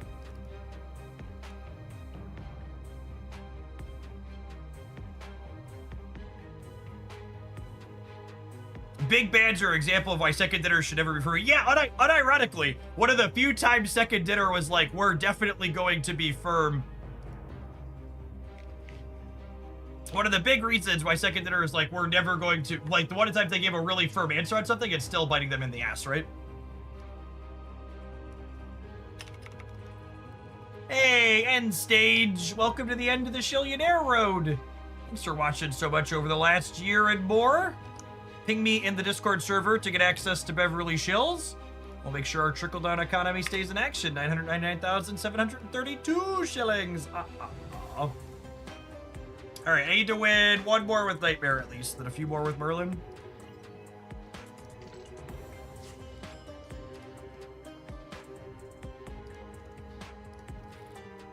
Really didn't love this deck. Get rid of it. Boring. And a couple other Nightmare decks off to the editor, I think. Oh.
About the card being priced in gold instead of tokens, even as someone who spends money, I now have the wrong currency because for new releases, I can apply a different unit of currency here. Yeah, I think that's annoying. I agree that that's not ideal. Thank you for all of the subs and resubs during that that ramble, by the way.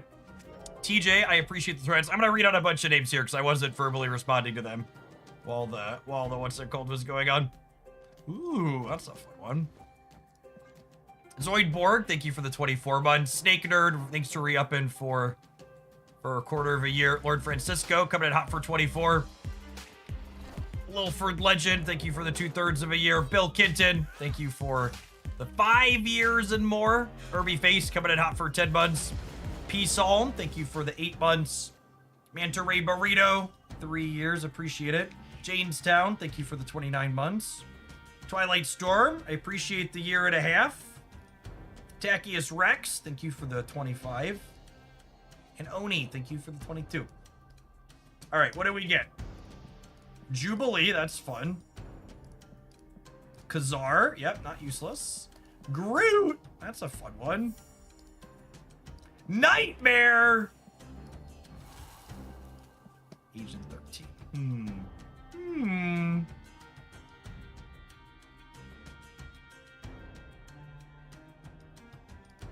Do we reroll?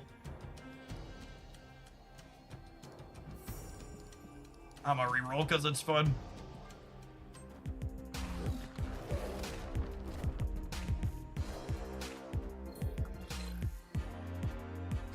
McVoid, thank you for the 17 months. Welcome back. I tried to like Shadowverse, but all the cards look exactly the same to me. I don't really like the anime. I mean, not liking the anime is fine, but saying all the cards look the same just means your eyes are dumb and bad. I'm not gonna sugarcoat that. There is a plethora of very distinct artwork in that game.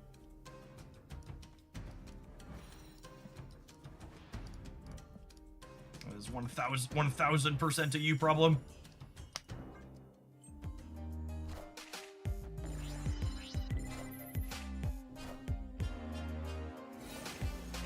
Hey, thanks, Brockolot. McVoid, thank you for the 17 months. Welcome back. Well, sure, he makes something slightly larger here. Who are you? You're the Juggernaut. That's fun.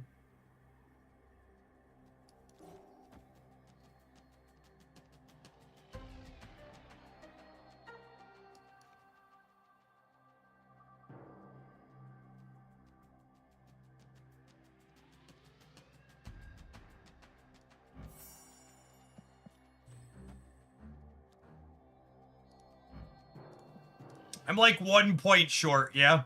Oh no, wait, because the lizard shrinks over here, yeah?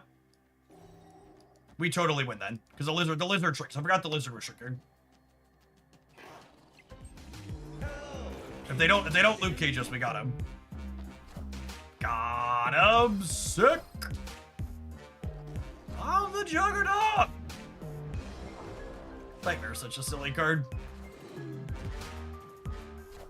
Skipping Kid Omega, the new game mode, maybe a chance to try Shadowverse. As a Runeterra fan, I've been enjoying it. Unironically, if you are someone who's a former Runeterra player that's been looking for a card game to fill a similar void, like I think if you liked Runeterra, you'll probably love Shadowverse's gameplay. It's a very, very good traditional card game. Snap, I've been enjoying Snap too. I think Snap's gameplay is in a good spot, but Snap plays very differently than a traditional bigger size deck game. Shadowverse reminds me of the things I used to like about both Runeterra and Magic the Gathering, which are both traditional card games.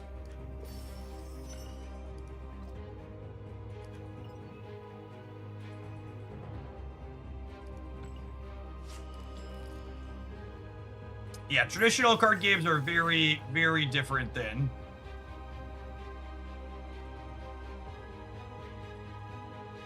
something like Snap. Do I have any other Merlin decks I haven't recorded with recently?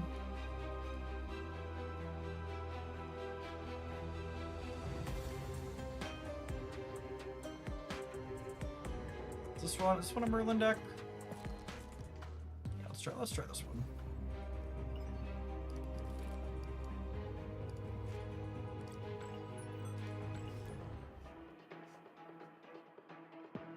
When's the next patch update? We actually have a patch tomorrow and then an OTA Thursday, I believe. Yeah, patch tomorrow, OTA Thursday.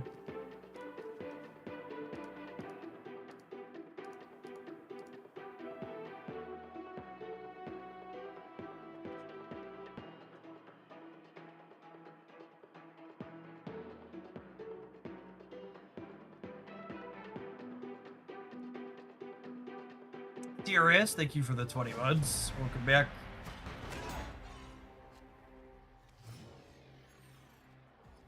Oh, snap. Maybe I'm supposed to save the snap for Bob technically later. Opponent snapped.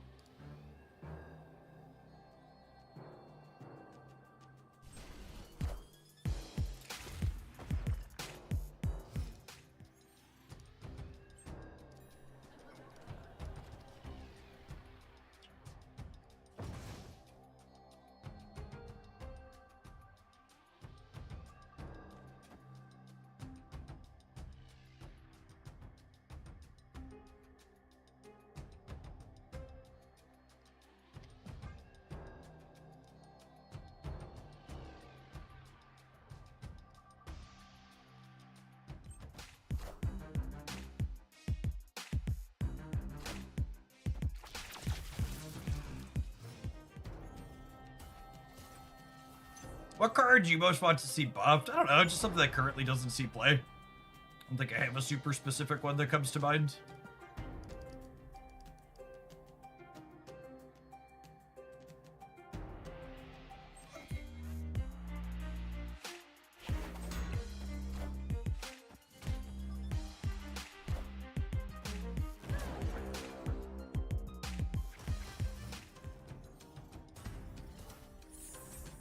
We have the power. Ooh.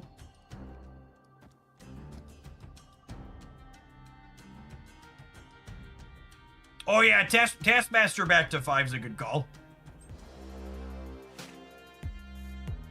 Actually, you want my thoughts on things to buff? I actually did a on the Hoaglandia Snap channel. It was a couple of weeks ago.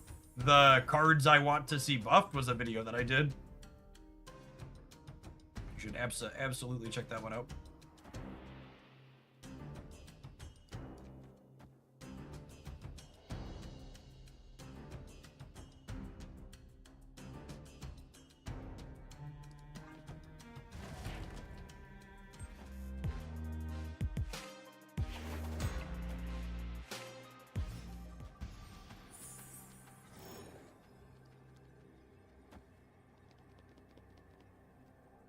How crazy is it to try and compete over here?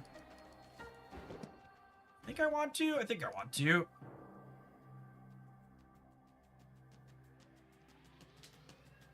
This gives me 14, 15, and then 12, 16, 20, 21 plus Ronin.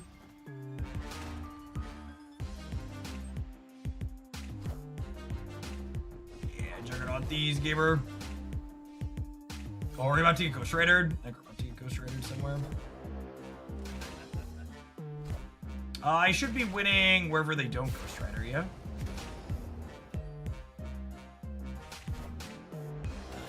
Assuredly Rodin's winning left. He's a big boy. It's a solid first one.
Robert.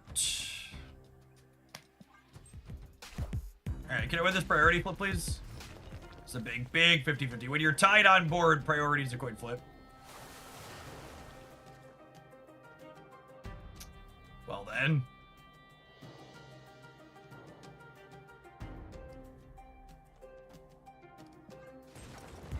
There's another priority flip here, which could let Warhead kill this. I think we take that 50-50, yeah?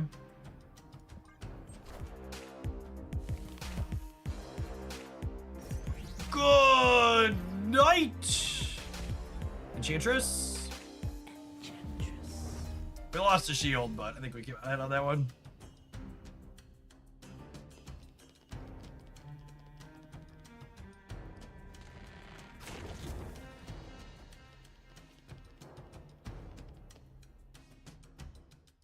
I want to move Bob so that way Miles is cheaper.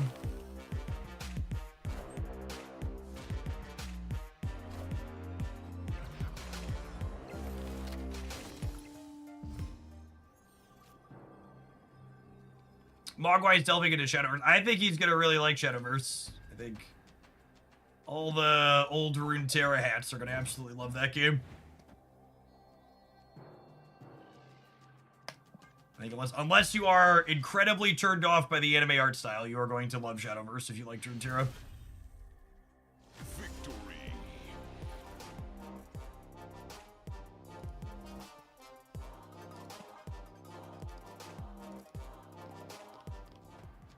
What's Rodin's purpose in this deck? It's just a card that makes numbers. Combos with Maximus.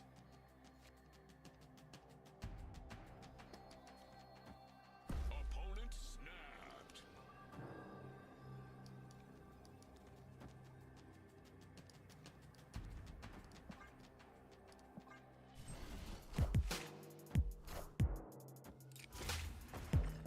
Mogwai likes anime. All right, he's probably gonna like it.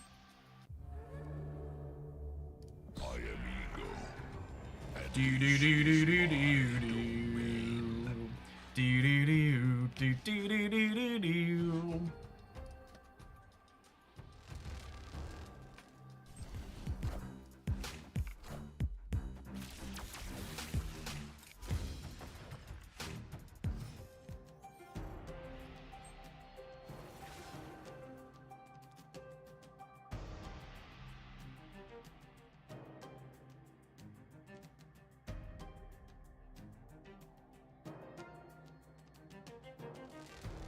Ego's having a hard time figuring out what he wants to do, Chad. He's torn. Too many Merlins. Too many Merlins.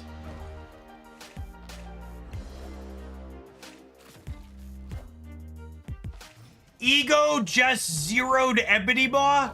That's fucking cheating. and this is my Scum game. What scum? Dirty, rotten cheater.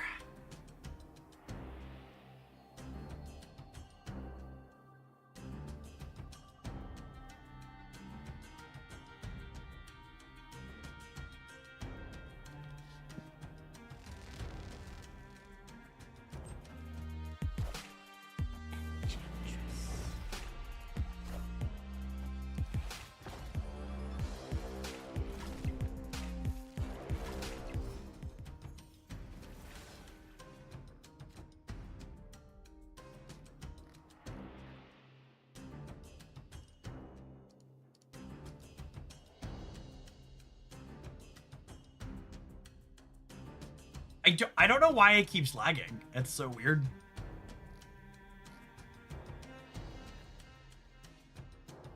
You know, I actually forgot to check about enabling gift memberships on the YouTube page, and now that I'm looking at it really quick here, I don't see an option to enable it anywhere obvious. There's no enable gift memberships under the YouTube page. It's weird. YouTube's such a disaster platform. All right, Merlin's gonna be all grown up here in a little bit.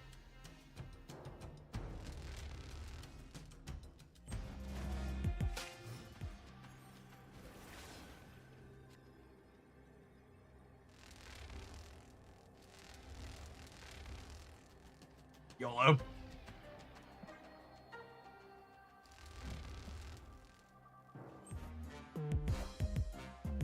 RIP.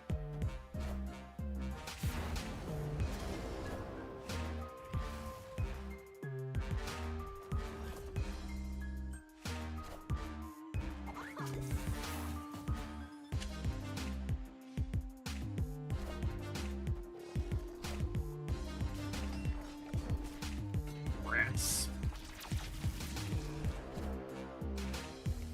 I don't believe there's any 4s or 5s that help us here.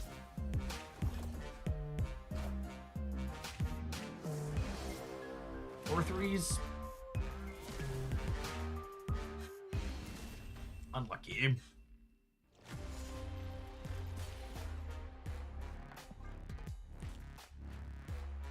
Click the wrong button. We're not sweating 2 to 8.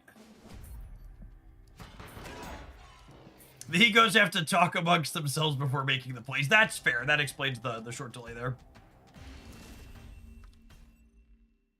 Escaped.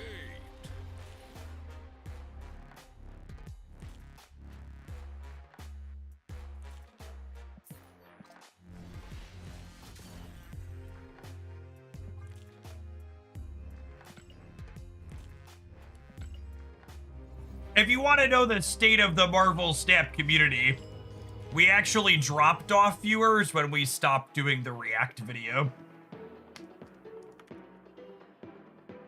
The gamers yearn for the drama, chat.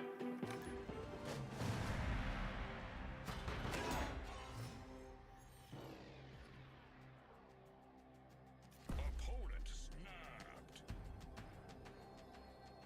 Oh, snap.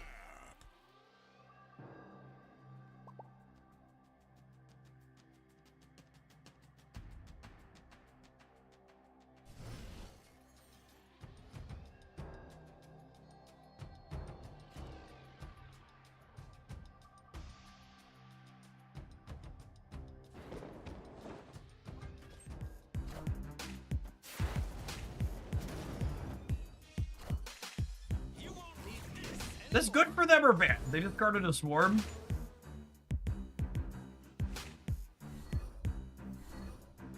React content is super problem. It's one of the things that makes me feel like the biggest boomer in the world because I just don't get it. React content and vertical video stuff. I'm just like, I don't understand. It's like why do the kids enjoy this?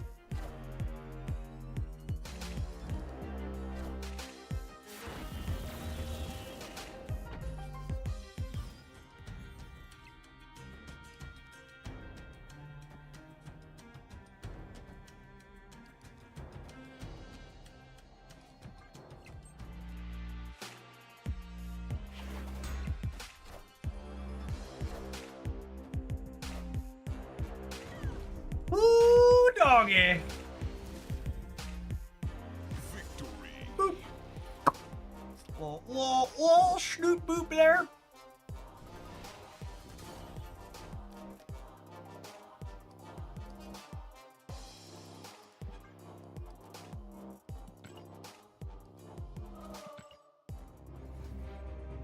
Here, I'm over 30, so it's illegal for me to make vertical videos. It's one of my favorite.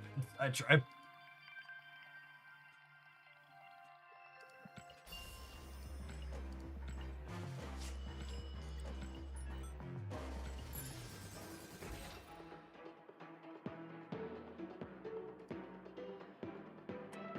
For what it's worth, I think I understand people giving opinions on opinions or articulating where they stand. Like, the type of React content I just did with Regis's thing, I think I've watched stuff like that on occasion. I can see the appeal of that. The ones I don't understand, the ones that rub me the wrong way as a creator, are the ones who people just sit there and watch like slapstick type stuff and are basically just like laughing as a reaction as opposed to saying anything meaningful about it. And those ones where they're not really giving commentary, they're just like, or just like farting about it, basically, for lack of a better term, really makes me feel like they're just like stealing content views from other creators. When they're like watching stuff that someone put a lot of work into and just like nodding or chuckling or whatever and not actually meaningfully adding to it, they're just stealing ad revenue from the other person.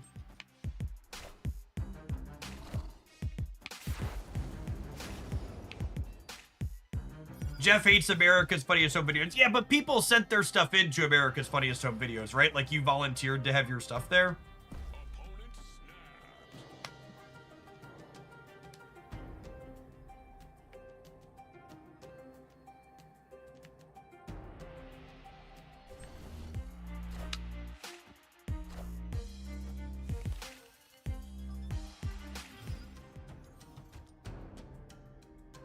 Yeah, they pay people for their work.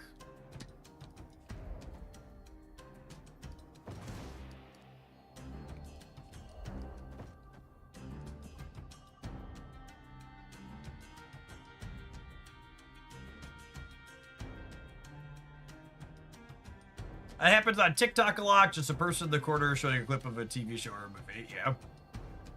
Yeah, they're not being like meaningfully transformative, right? I think it's like the technical legal jargon or however you want to say it.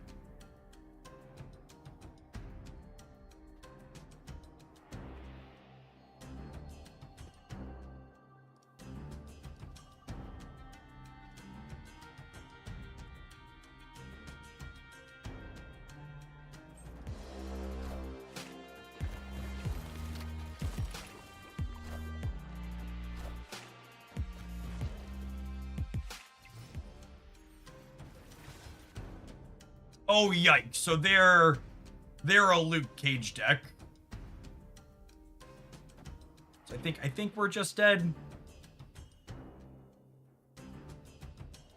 Not a great setup for us here. Escaped.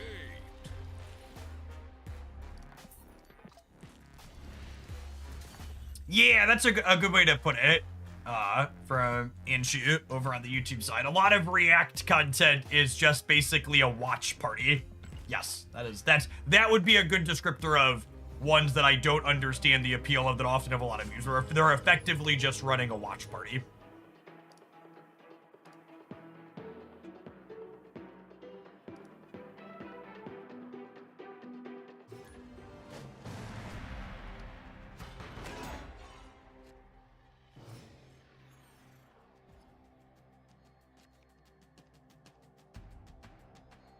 Snap.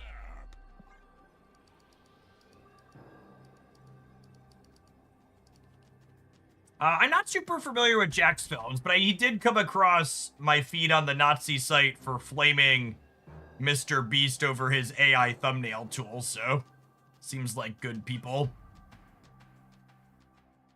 Speaking of not stealing people's work, Gen AI is wage theft, chat. Never forget. Don't let people off the hook that use it.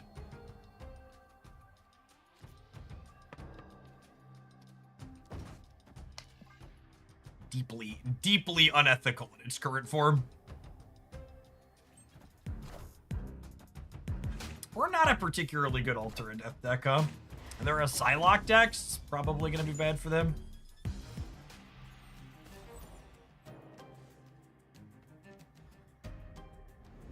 They just closed one of the largest airspaces in the Middle East, Qatar. My friend was supposed to go back to Indy for a wedding, but their flights got canceled. Yeah, I heard Iran was attacking military bases, yeah? Or U.S. military bases? And I believe the markets were still up because they love war, yes? Yep. Oh, wow, the markets aren't just up, they're up a lot. I hate everything about society. Actually just the worst. God, people are awful.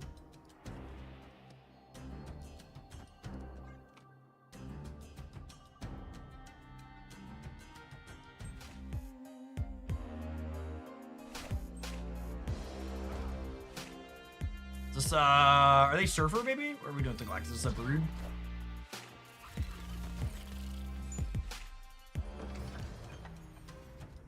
Markets love war. I guess that maybe this shows my ignorance. I just don't follow it all super close. Didn't the markets have a bad year in 2022? Wasn't that because of the conflict in Ukraine? Or what was going on in Ukraine? Or was that, or is that because of something else? Anshu, thanks for the entire year. Welcome back.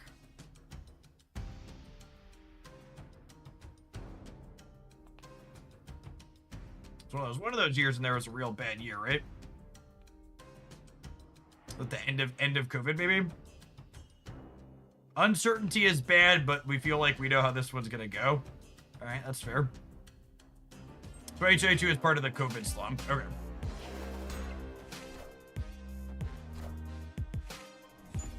Supply chain issue related. Well, thankfully, there's nothing supply chain related going on right now. Yeah, we've got that going for us, right?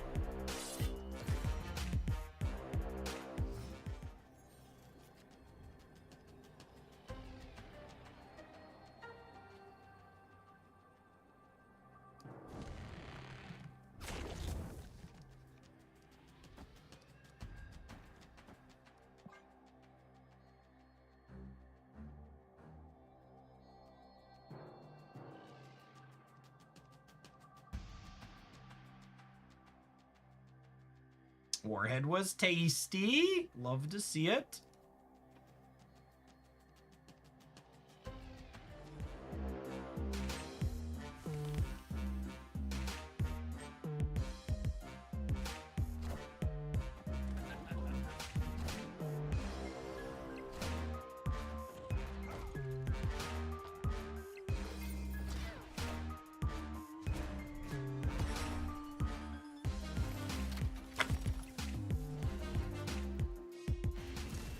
You put the shield and Rocket and Groot into the middle and use Miss Marvel. No, we'd still be short once they surfer.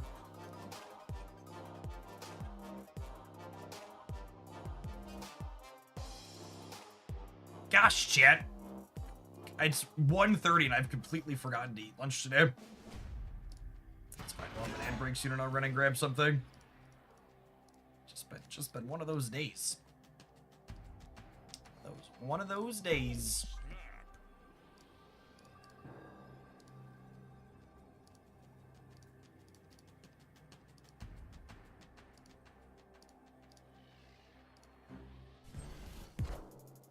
Lunch in this economy.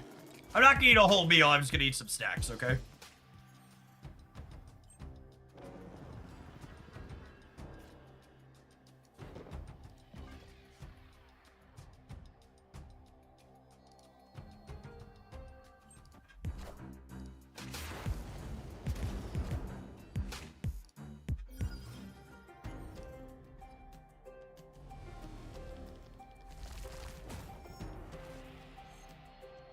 Ooh, that's a delicious piece of candy in tandem with everything else that happened here.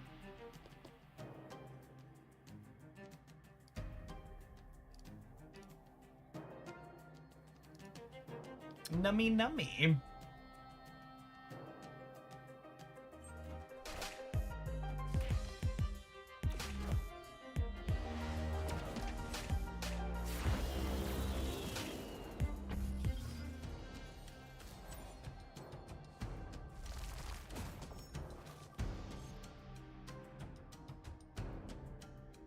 Where do we think they're playing to this turn?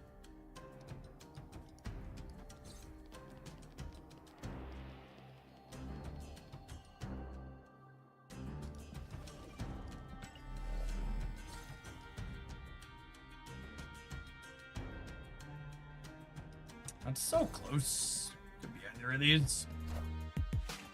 Swing and a miss.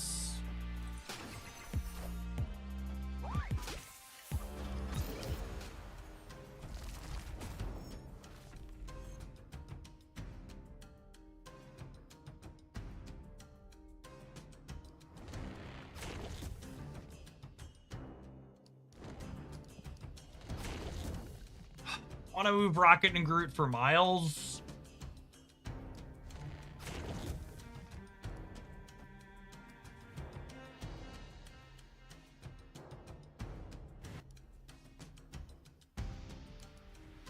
This locks me into points in the middle, but I think that we could hopefully just play for left and right if they commit enough there to get over the top of us.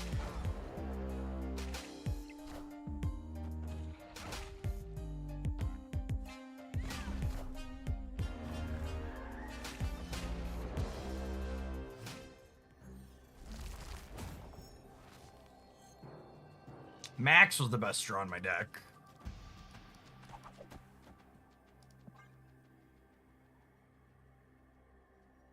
A little unfortunate we can't get the Miss Marvel bonus on the left with Supergiant and Miles. I have 3/4 there anyways, but so they would need to put 10 in the middle, and then they'd have 12 on the left, and I'm going to 25 on the left.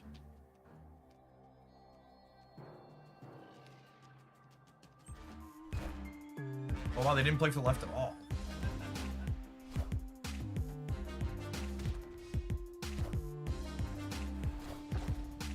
Rude Surfer, we win? Question mark.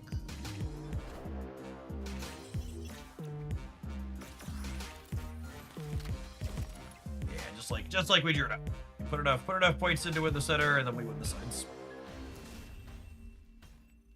We also would have won through Surfer there if they'd have had their better card instead of Ironheart.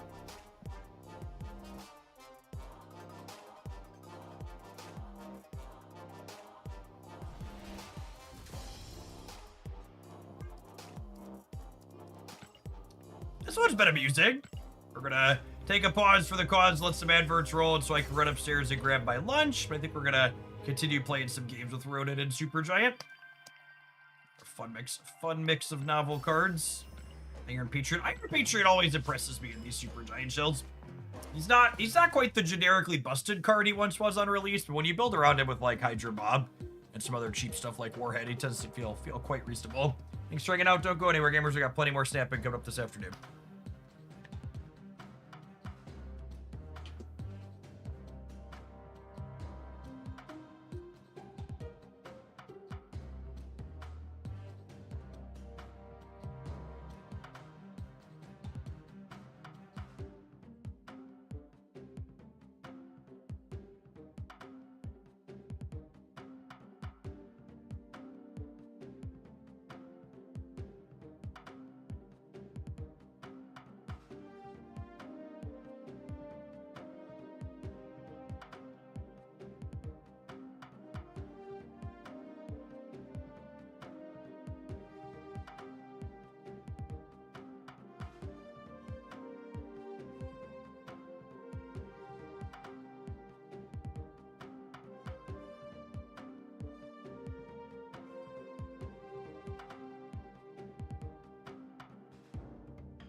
Oh.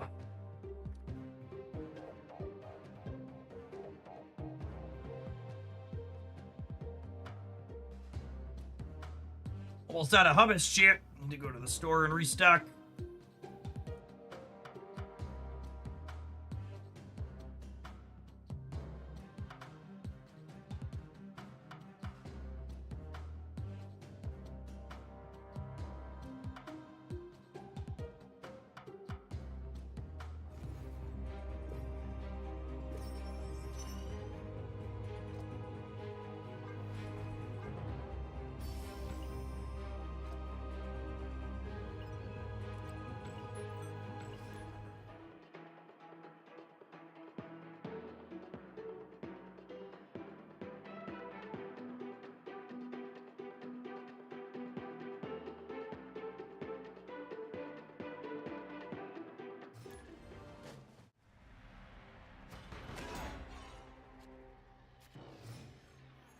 Lawyer Lewis, thank you for the 25 months. Welcome back. Saga 1, thank you for the 15. It's a lovely one for us.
rude. I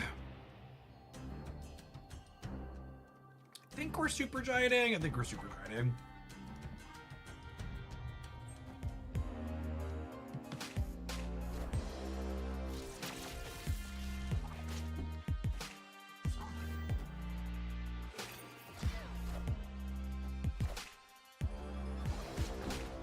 I did this in the wrong order. I flipped their silk back and forth here.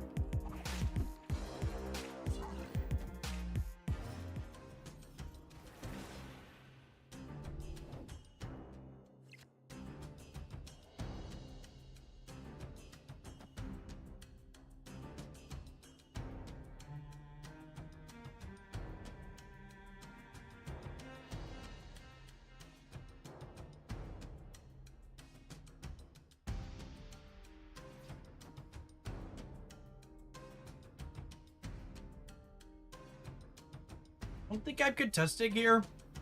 I think I'm dropping Ronin, and then we're gonna Miss Marvel on the last turn.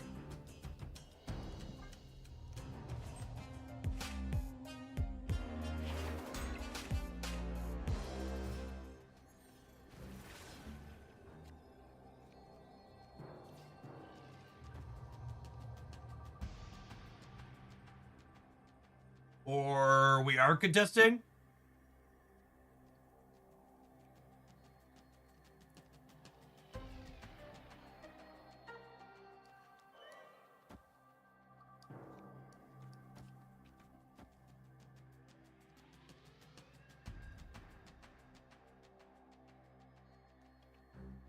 Silk could swing it and make us sad. Yeah, that's true, I suppose. Is that Cannonball? I mean, if it's Cannonball, then we could tie, yeah? I don't know, Yellow.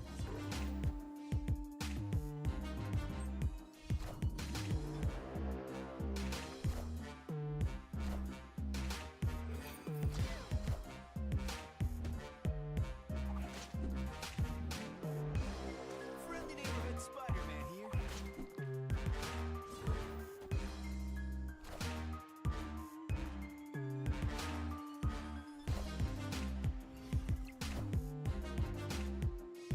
Wow. There's something poetic about Professor X beating Warhead there. I think from a savor the flavor perspective, I think the flavor one came out on top there, yeah.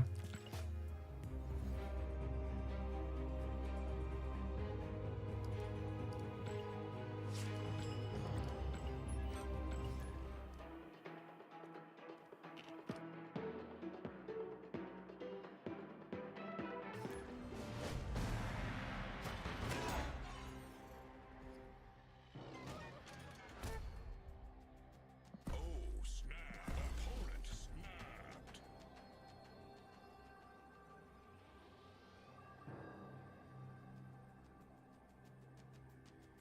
Oh, Iran bombed a U.S. base in Qatar is why they closed the airspace. I hope you're able to get out of there okay, doggo. Lot of scary going on in the world. That's what happens when you let terrible warmongers into power. Wish the rest of the U.S. Wish so much of the U.S. was not so awful.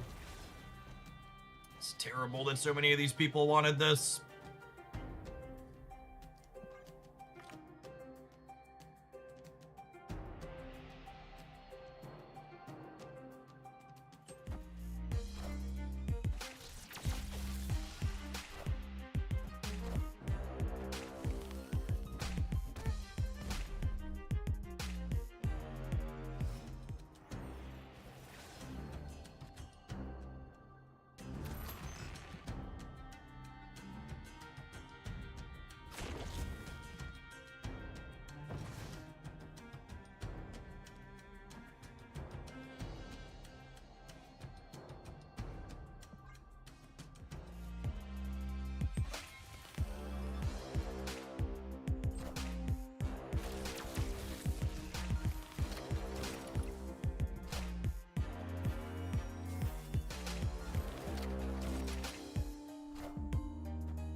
All right. How are we positioning here?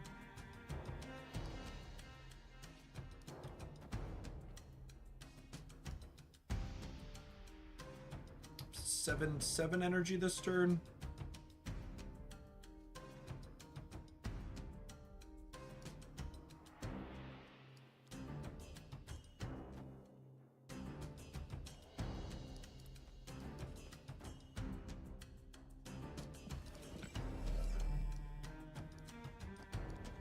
I think I'm doing this, then playing Bob Road on the last turn.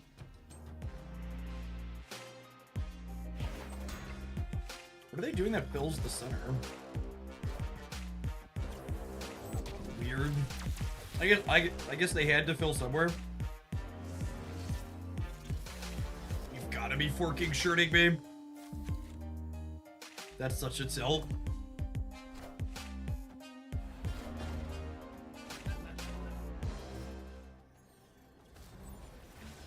That's so dumb. I hate that that works that way.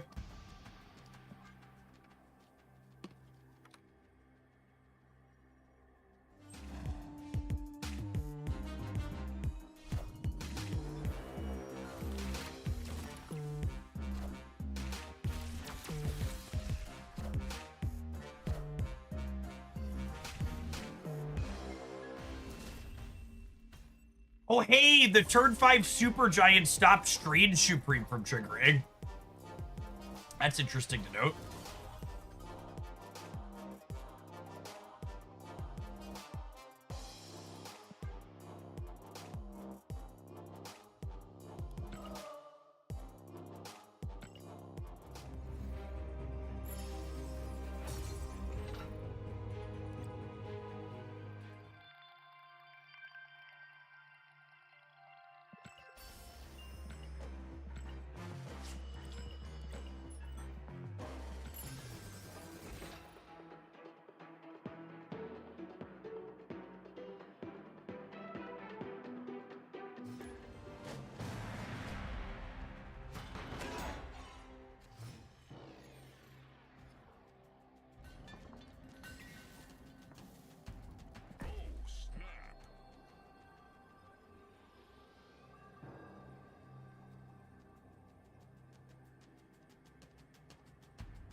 Opponent snapped.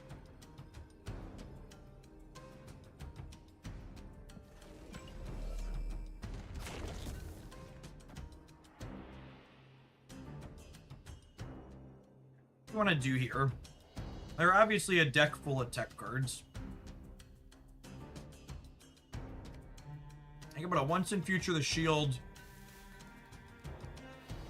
I'm gonna polymorph the Merlin on a Super Giant.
What do we think of the called shot? They're not going to play for the right.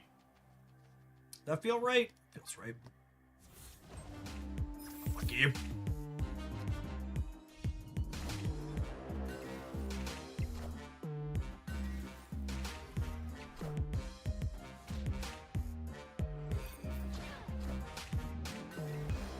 Power must be controlled.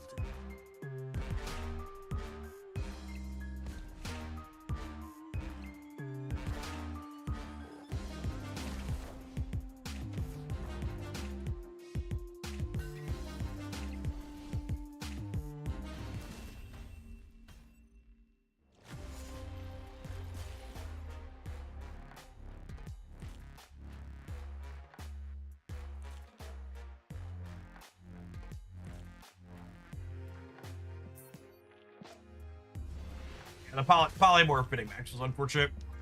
That took a lot of sets away from us at the end of the game. I probably should have used the Omniverse's presence to re-roll. I probably should have re-rolled the right side location with the Omniverse presence on 5. I think that was a mistake not to.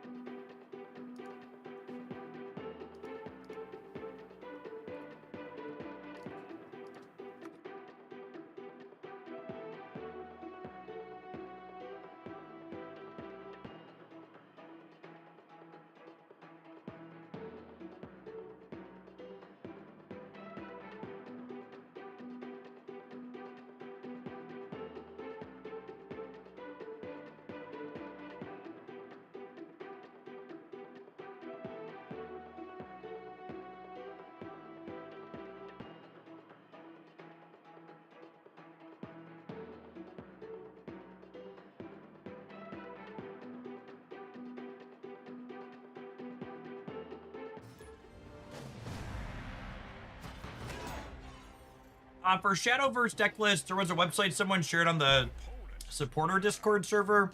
I think it was called like Shadowverse Wins or something like that, where they embed a bunch of deck lists from different social media sites that had 5 or 10 win streaks posted with them. Nothing super data definitive, but novel to look at for something that could be reasonable.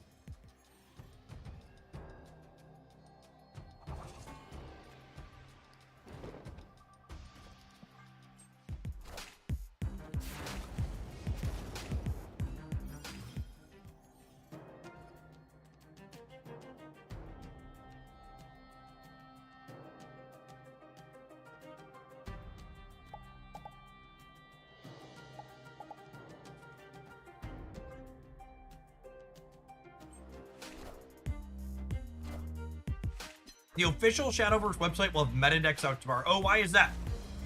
There's something special that they do tomorrow? What's going on with it? Double Limbo meets Merlin is less exciting. Sad.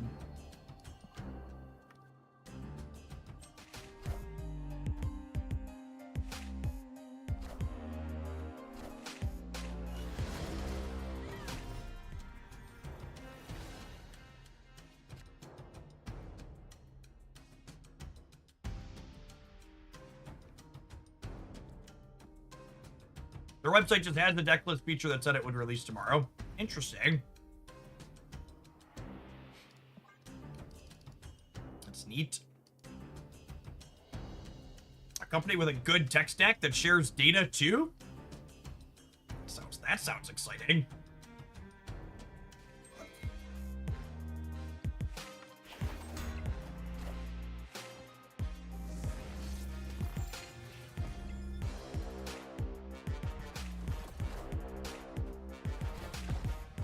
Taking aim.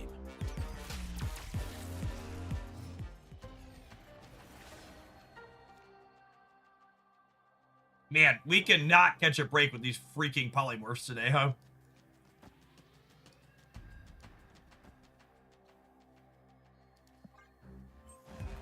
Thoughts on Regis' video? We watched the whole thing on stream, and you can watch our reaction to his thoughts on the Hoaglandia Snap channel now.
Do you think you'll ever revisit the Sarah Kale Ultron deck? I actually posted a highlight with an Agamotto Sarah Ultron deck over the weekend, and they were really great. You should check that out on the YouTube side. YouTube.com/Jeff Logan has Marvel Snap deck highlights 7 days a week. Interesting, fun, off-meta things. Make sure you're subscribed there and ring the bell.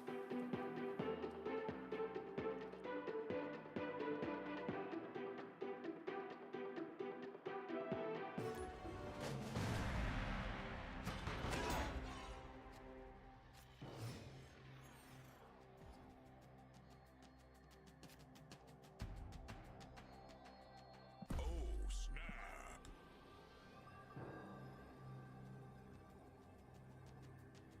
Opponent snapped.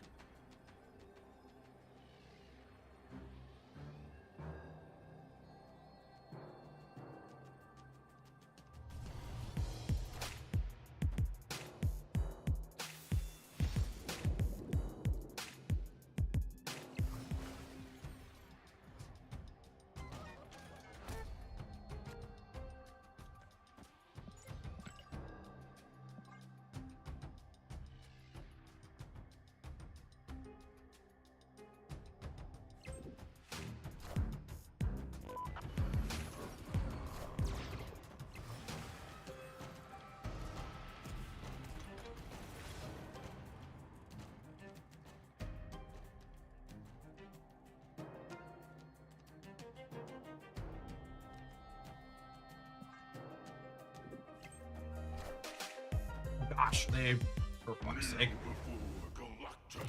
They're like, what could they possibly be playing center?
Bye, Felicia.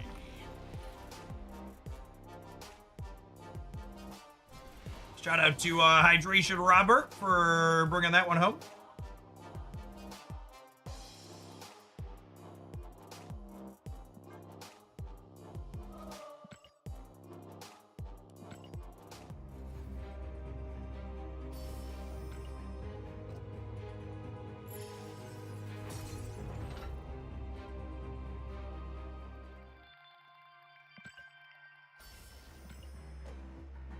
And I can say hit expectations on that one. Like if you're someone who really enjoys Ronin as a character slash card, this is a very reasonable and serviceable way to approach doing that. Iron Patriot's a card that consistently impresses me in these super giant cores. Feels like he is consistently punches above his weight class. All right, gamers. We are going to move along to playing something else. Don't go anywhere. We're going to be rocking out the snap all afternoon. I need to run to the restroom, though. And my drink mix is out. We're going to mix up some more of my advanced, which is on sale today. My code is Boost. Has been boosted all weekend, and today's the last day. If you want to pick yourself up some delicious hydration or energy drink mix, you get 30% off using code HOOGLANDIA30 through the end of day today. Your BRB. We're going to figure out something else we're doing when we return.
Hey, Birdbugs, thanks for the brand new Prime.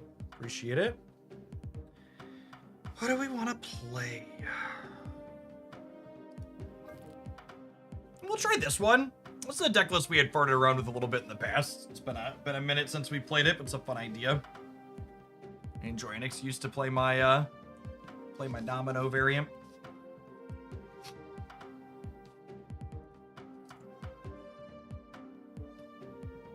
Let me tell you, Chip, one of the dropping some weight last year tricks, so to speak, is finding a 0-calorie drink that you enjoy. It's really something of a cheat code. A lot of the time when you feel hungry, you're just kind of bored. You're used to eating idly because you're bored. Water's a great one. I drink a lot of water, but I like some flavor on occasion too. I think some of the advanced ones are 10 calories. All the ones I have here are 0 though. Low or no calorie drinks are lovely. Yeah, seltzer water. I do some iced tea as well. Unsweet tea. That's me. I boredom eat a lot. It's very easy to fall into the habit of boredom eating.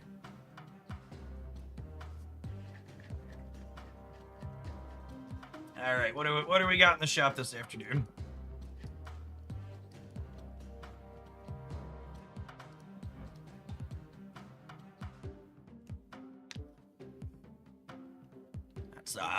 It's a pretty good piece of art. I do love the ones that feature her little dragon.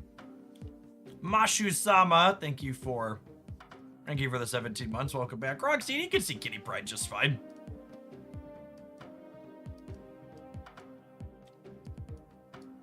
Ooh. Prodigy split.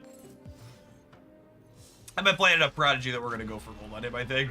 Infinity.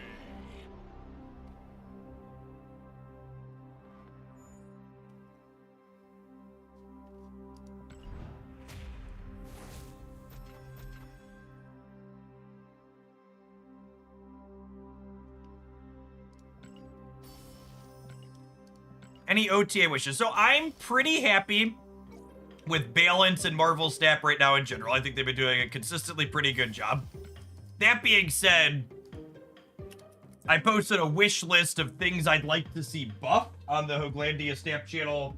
I think it was last month, and most of those cards still have yet to be buffed. So any of those cards on my buff wish list getting some love would be great. I think there's so many cards that are just a little bit underpowered with the way things that are shifted. I'd like to see some bigger changes to them.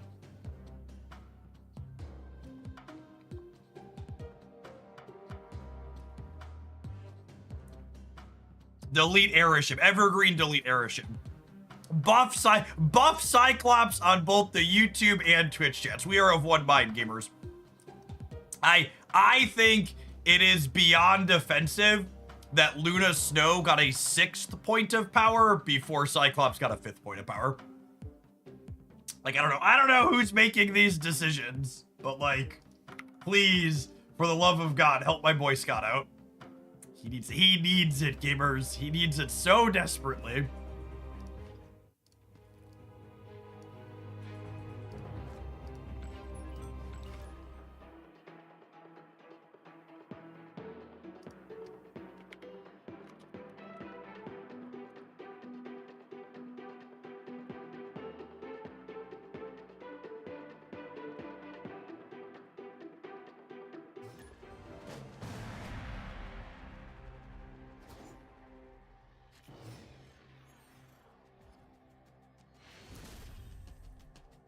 Victory. Beep, beep, beep, beep, beep, beep, beep, beep.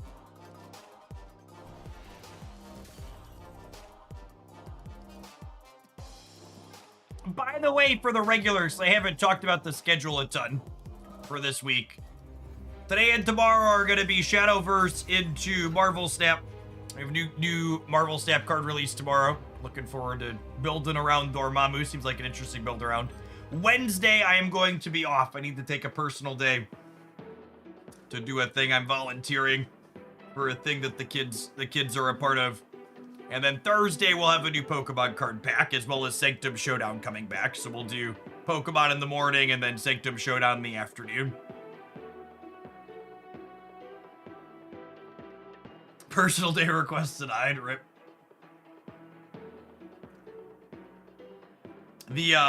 The boys are a part of a, they've been doing a theater class for the last year. I volunteered to run audio for their production this time around for the summer. I'm gonna be like working somewhere else, but not really working.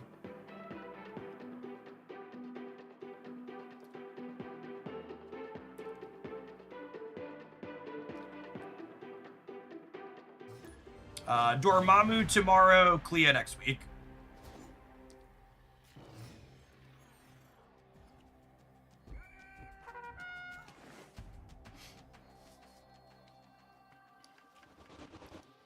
Snap.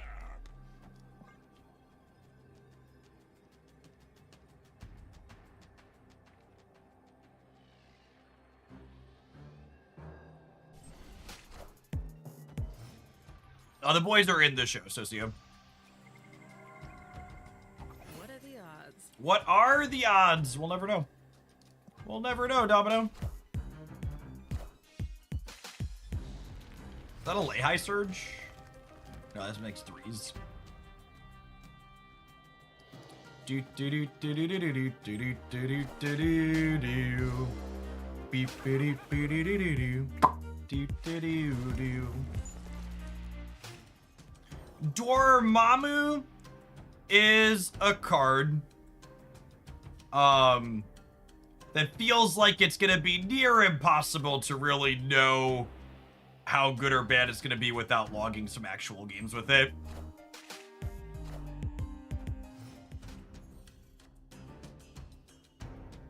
It's such a unique effect.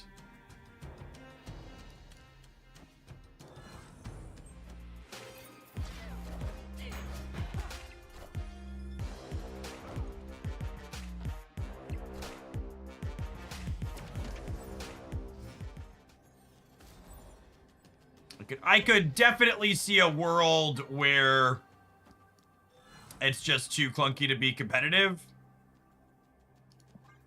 But if it comes together, it's a pretty reasonable payoff. Just, you know, don't get cheat or whatever.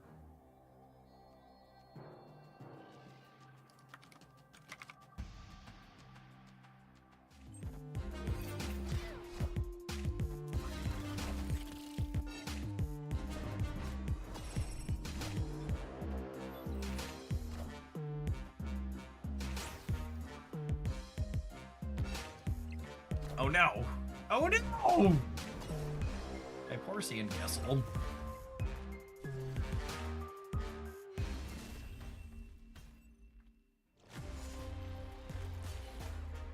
Are the summoning ritual card skills? Yes. Don't get Shang-Chi and Evergreen Sap advice. It's true, you know.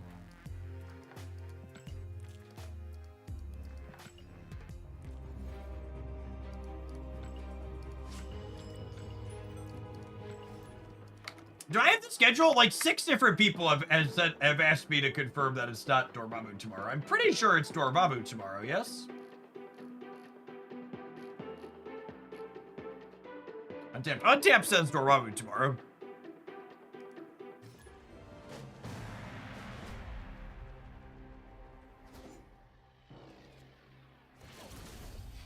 Do I have the worst RNG ever, or did Pokemon make getting EX cards harder in the last few sets? Nah, it's just always been super high variance. You're just probably running a bit below average.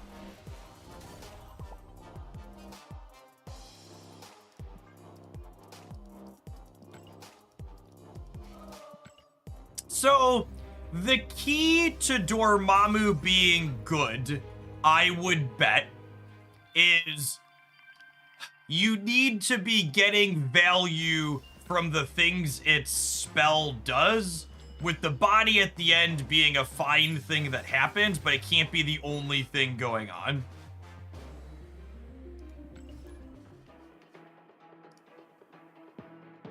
Is my expectation going in.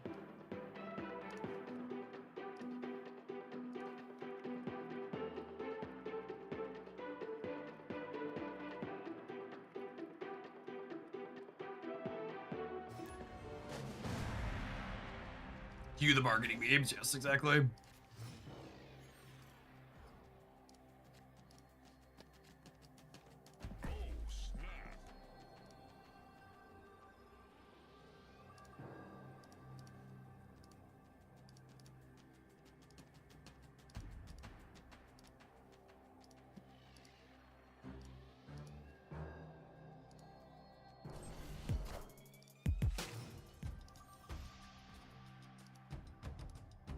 Right on time. Right on time.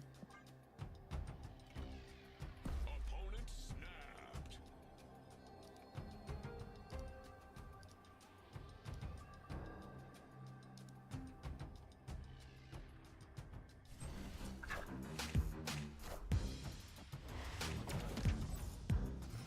Snap to Psylocke on 2. Some type of a negative enjoyer, perhaps.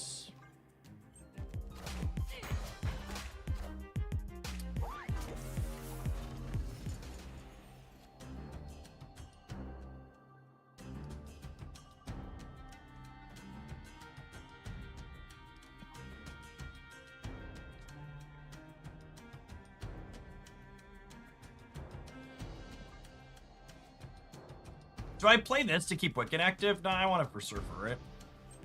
I might be wrong to put Carter and Shaw on the same path, though.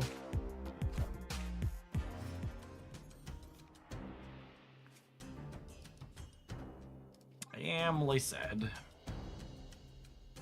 Whooshman, thank you for the 45 months. Welcome back. Assume we're cooked here with the 4 power rogue taking our Captain Carter. Might not be a particularly long session with the stick.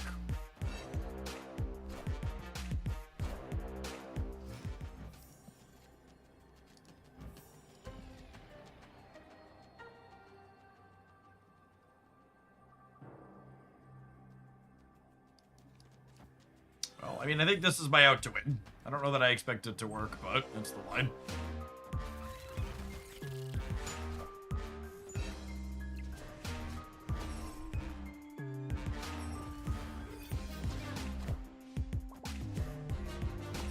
Yeah, we're only getting 12 in the middle, right?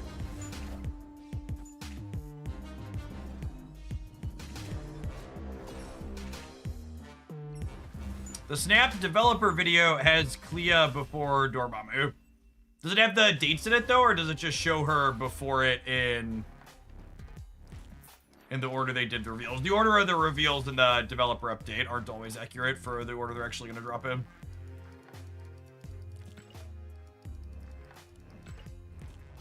Chat, this is going to surprise some of you, but I think my Domino Quicksilver deck might be bad.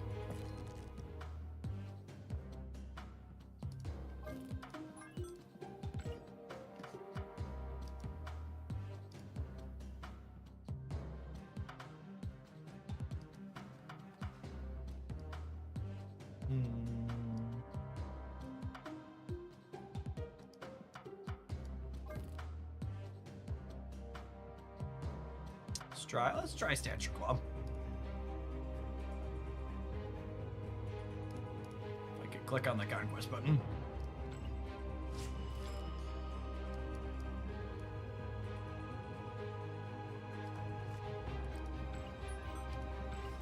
Snap, Discord, list Dormammu tomorrow in their events. Okay, cool.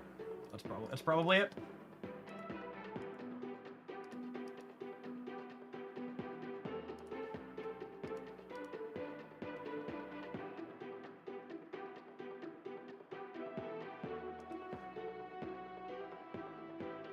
I'm trying to discard deck that synergizes with Victoria. It's just worse than playing the regular discard collector deck is the problem.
If you've ever wondered what being a content creator is like, it's having someone leave a comment on your video telling you you're disjointed from the player base for suggesting they get 8,000 gold per month free to play when the video clearly says 1,000 gold per month free to play. Largely, it's people getting mad at you about things you didn't actually do or say because they're fucking dickheads.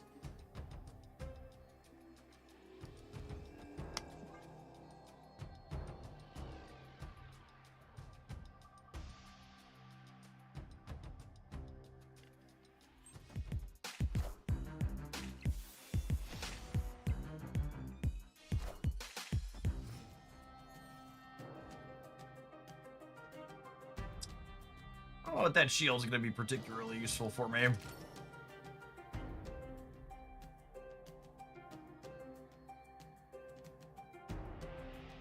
People hear what they want to hear to be angry. Yes, that's basically that.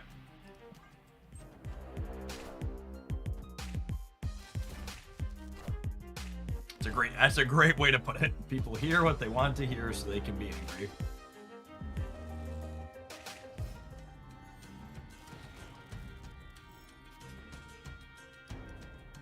I think we're cooked, gamers.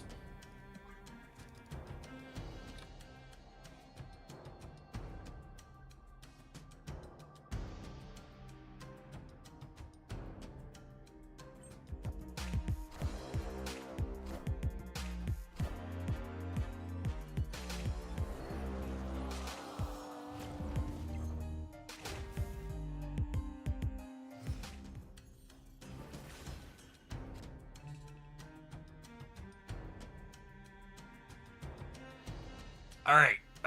So we've lost the left.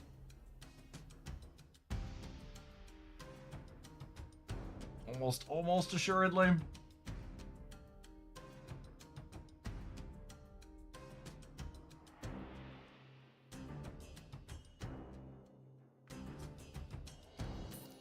Oh, mail. Escaped.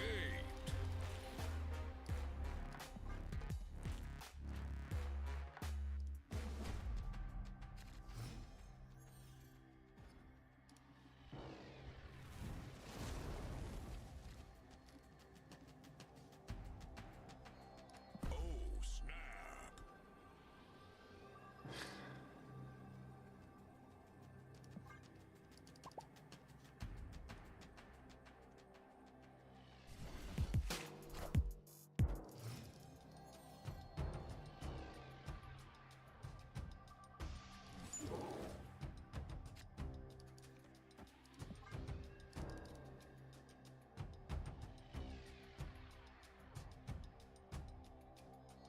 Oh, good call out. Yeah, don't forget your 200 credits in the shop. I should forgot to hit claim on those to roll over. I like free stuff.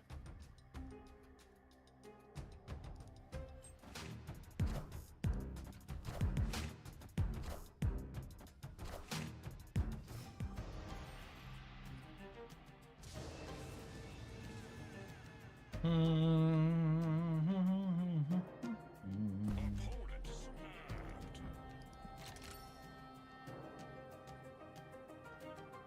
Man, Mysterio and Thanos is something.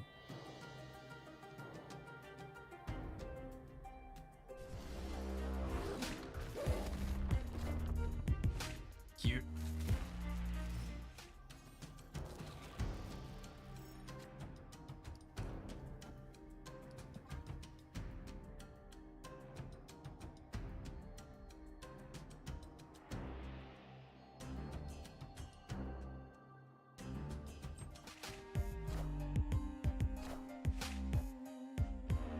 Alright, so they had no rocks in their hand there.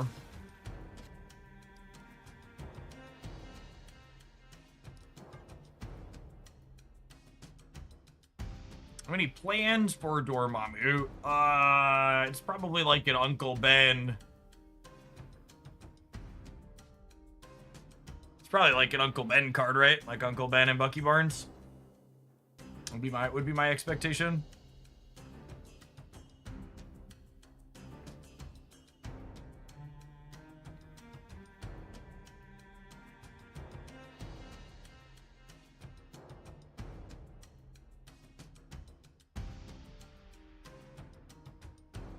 Are the volts on the high Evo reward on the high voltage reward track supposed to give XP? No, the reward track needs XP, so it would be recursive if it gave you XP for it.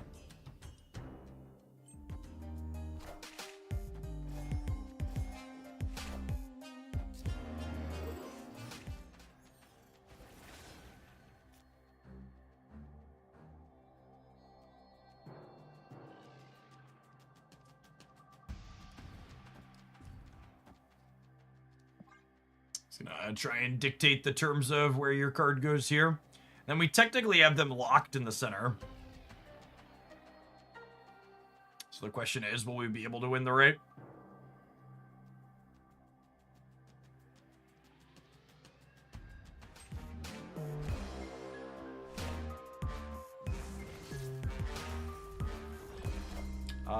I accept, humbly and graciously.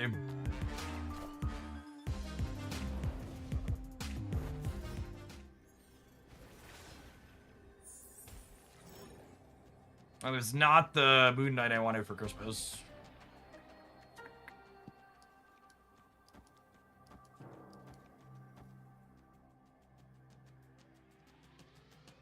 Alright, Gambit wins it for us every time, I believe. Just gotta believe, gamers. We're adding 18 on the right, plus a Gambit shot to the heart.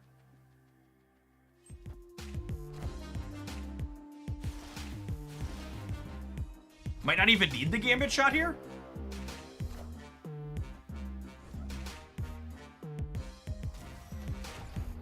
Could come down to the Strange Supreme flip.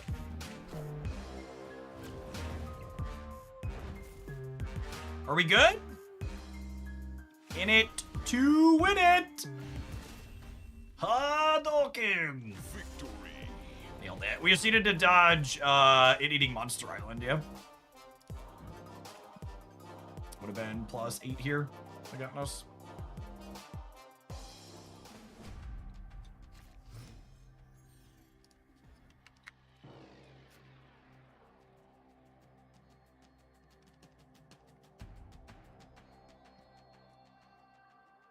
Oh, snap.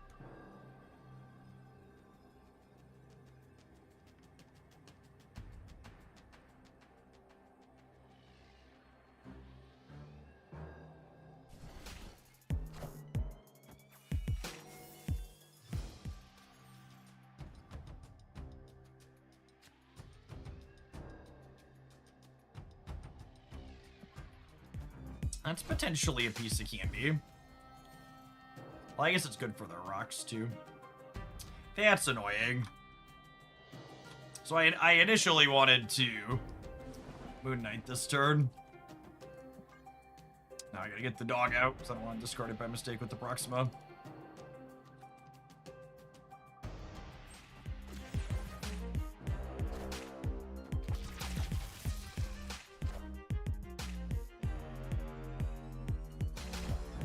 If you kill Bucky with a card like, if you kill Bucky for a Winter Soldier and then bring back Bucky with a card like Elixir, can you get a second Winter Soldier? Yep.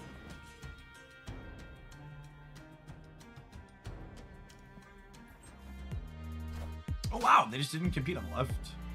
That's good for me. No Soul Stone. No Soul Stone.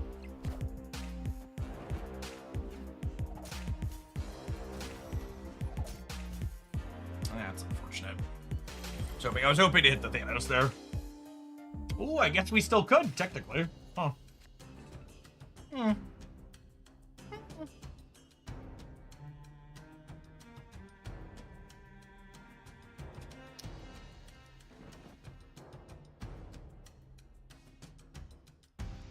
I think I want to just rotate this through, yeah?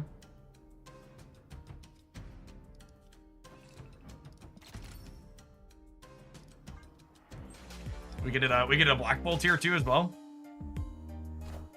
Oh, they played a Greenstone that made him 5. Oh, and then they Greenstoned again though, right? Yeah, got him.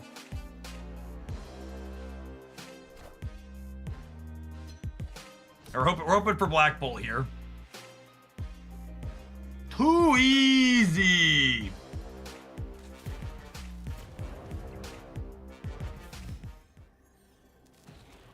Marvel Snap's such an easy game, chat. Just draw the cards you want.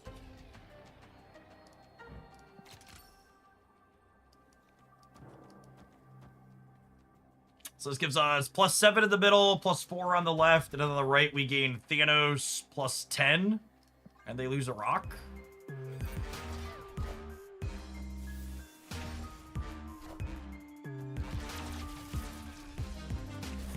I have to imagine we win the breaker, right?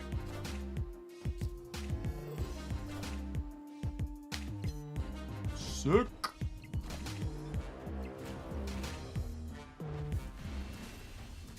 Double tie, win the third. That's sweet, sweet match.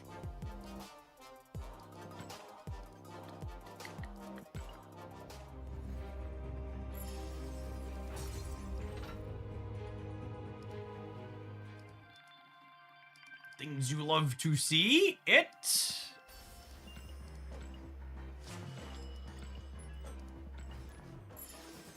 Biggs calls that one a grilled cheese. I accept. Humbly and graciously accept the grilled cheese.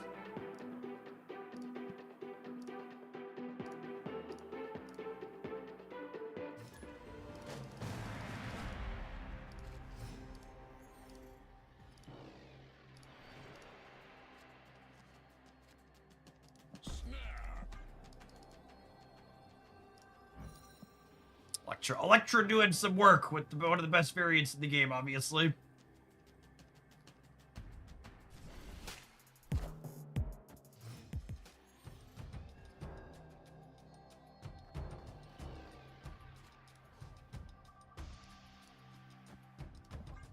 I mean, I guess we might as well play Nashuri's Lab.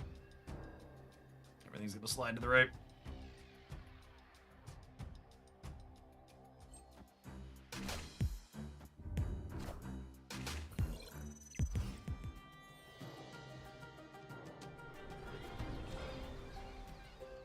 Ooh.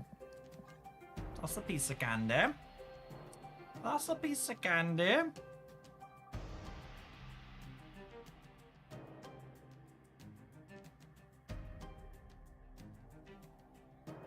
See if we can dodge a Dakin.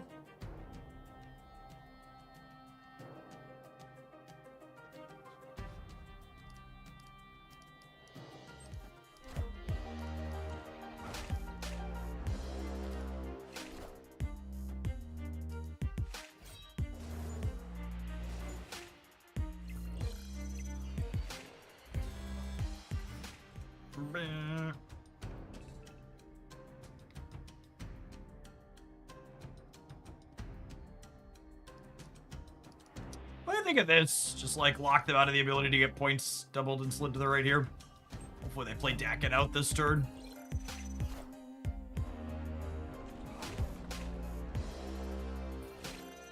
Oh shoot, I should have activated Fenris probably. Yeah, probably doesn't matter.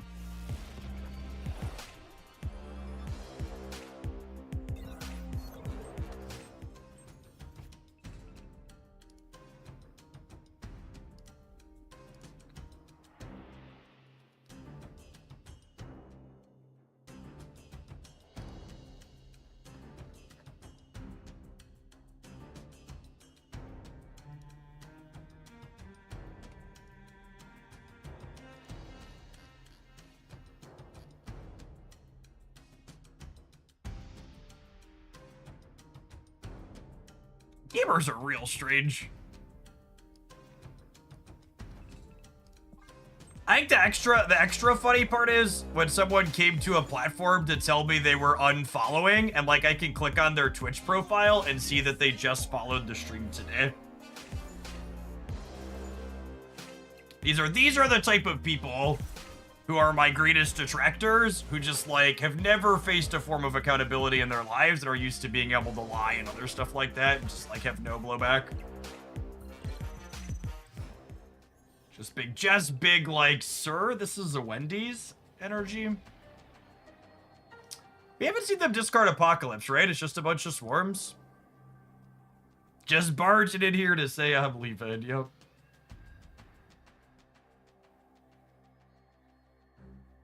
It's also funny, too, because I don't think I've blocked anybody on the Regis post yet. I was just commenting. I've responded to one of them.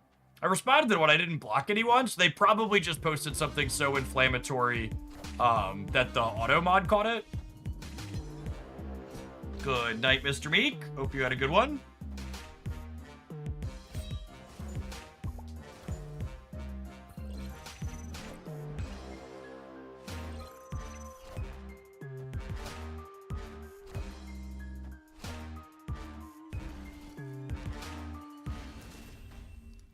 Now I'm gonna check the held comments. There isn't even anything in the held comments. So weird.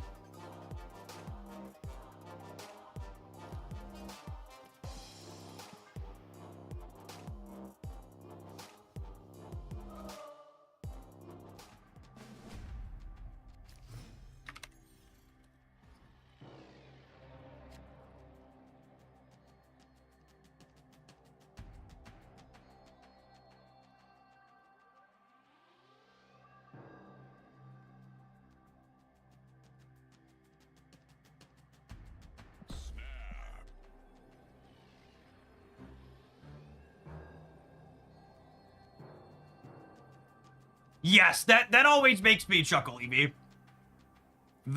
You're so sensitive because you blocked me. It's like, I just walked away from you and moved on with my life. You're the one that's somewhere else, like, complaining about something. Like, it's all right to be sensitive, but if there's someone who's sensitive in this interaction, it's the person that went out of their way to complain that they were blocked in a different place. Just again, literally human beings who have never experienced a meaningful consequence for their actions, especially on the internet in their lives, and they're just flabbergasted that someone would have the audacity to just be like, nah, actually, I'm gonna walk away from you now.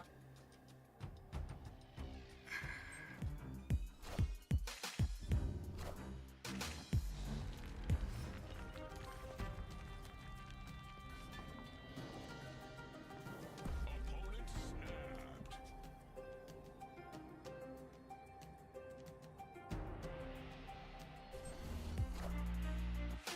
I've seen this one before.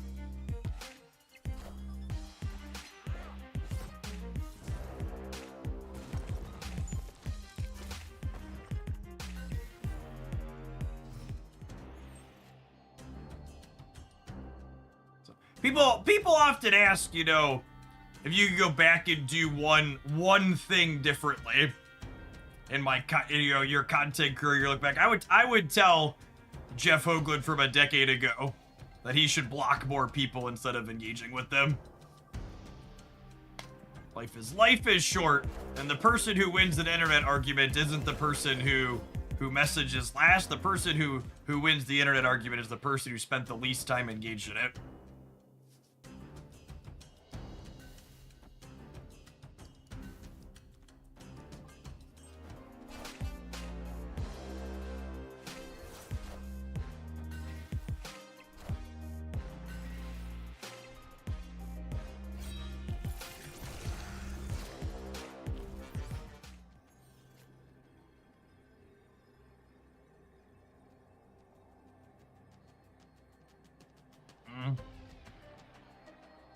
So Dakin in the center is going up to 16.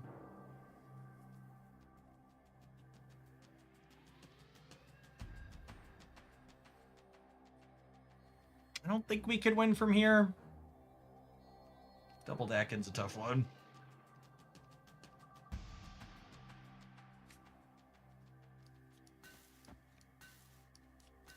I can do this, but New Dakin's still 8 on the right, yeah. And they're gaining, going to 14 at least in the middle. Escaped.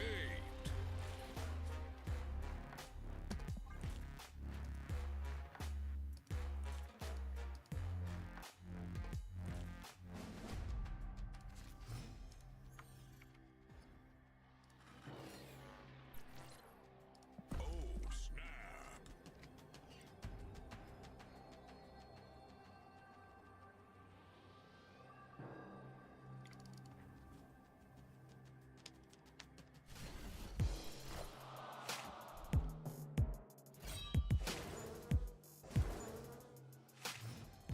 Alright, so in theory, Electro wins Mojo World.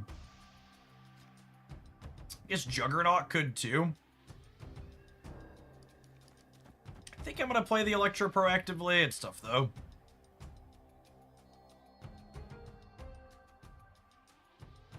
I usually want to play 2 3s late.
I have priority here.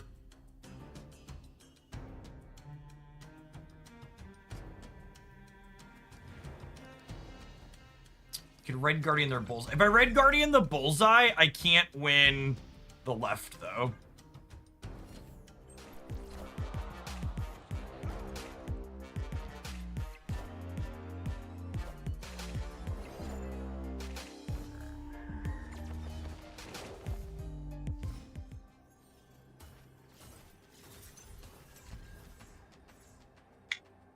late Fenris.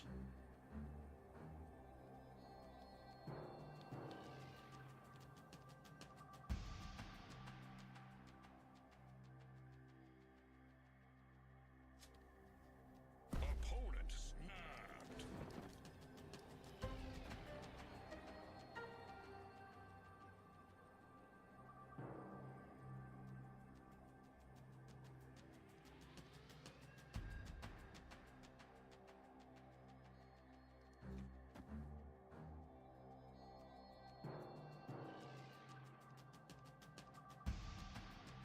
This is 17 in the middle, maybe 21 if Bob makes the jump. I'm definitely staying because I don't want to play 800 games against the same person, but... Oh gosh.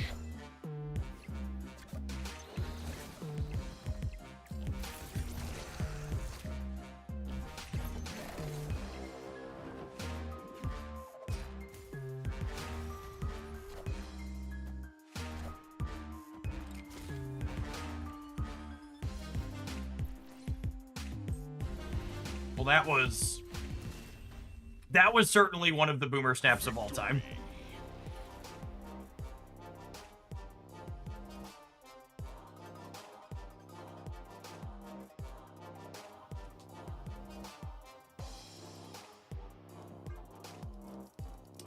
Certainly a snap you are allowed to make. All right, well, let's we're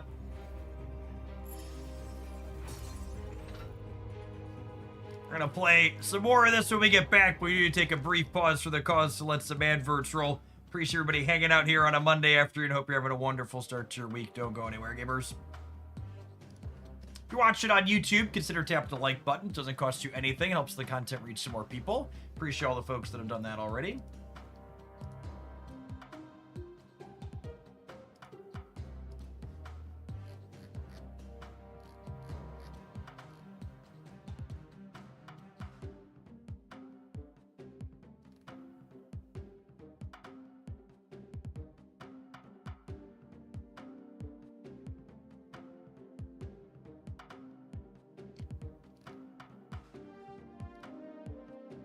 Oh my goodness, chat. Is the progressive actually gonna get elected in New York? How much, I'm not actually familiar with New York City. I assume the Democrat primary is the real election. When was the last time a Republican was elected mayor of New York? Is that usually pretty skewed, or is the general a real contest too?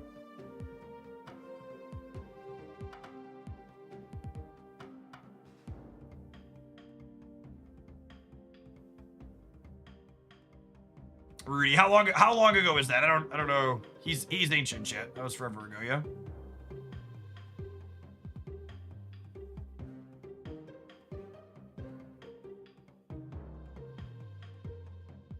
Rudy was in 1994. Okay.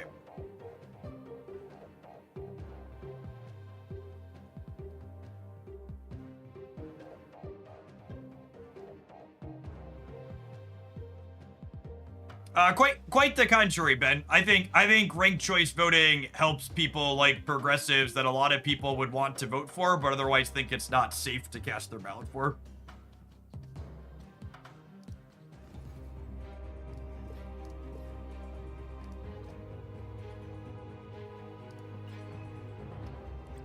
Who's the progressive? I'm gonna probably not pronounce his name correctly. Is it Zoran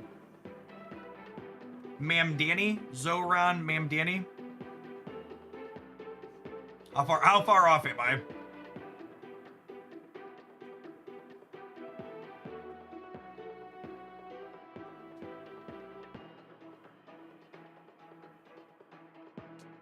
Mamdani. Did I get the first one right? Zoran?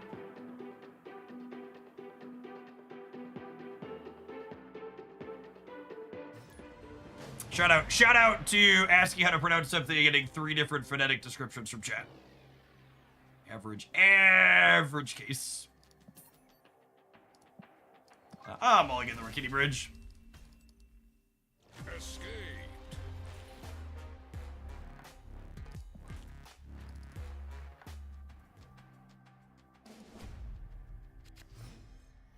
Snap.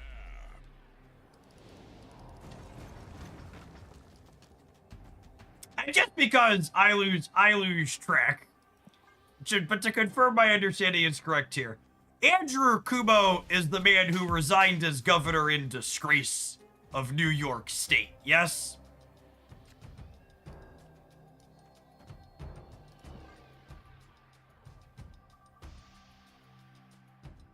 Yes, that's the one. I hate corporate Democrats.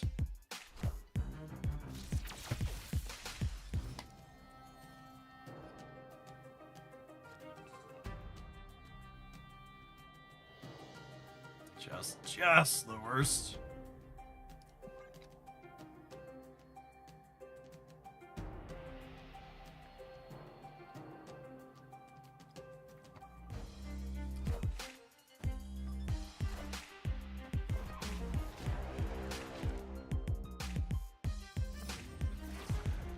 They rerolled Asgard. Oh, it's something else I want to win this turn, so that's fine. I'm gonna jug them here in case they try to misery this hood.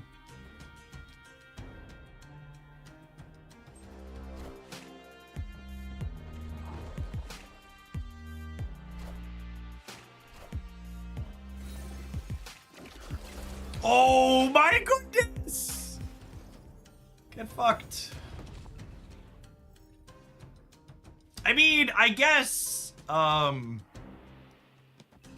I suppose they got the Circe back to their hand. Which they might be happy with.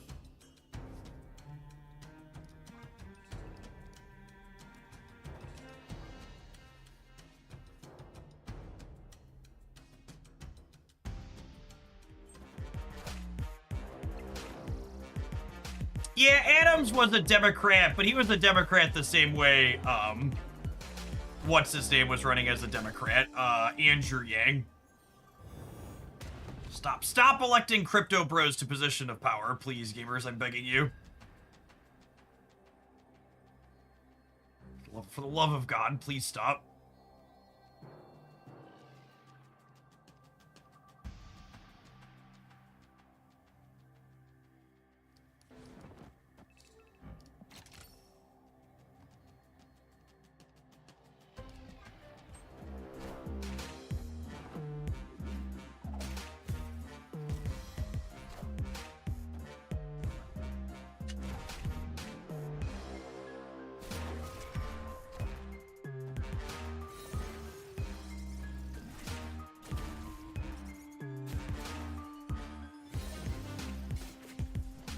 Okay. All right. I needed off of esports Bobby's wild right there. Losing the left after we were up a point was a little that was a little much for the old Tickaroo. See?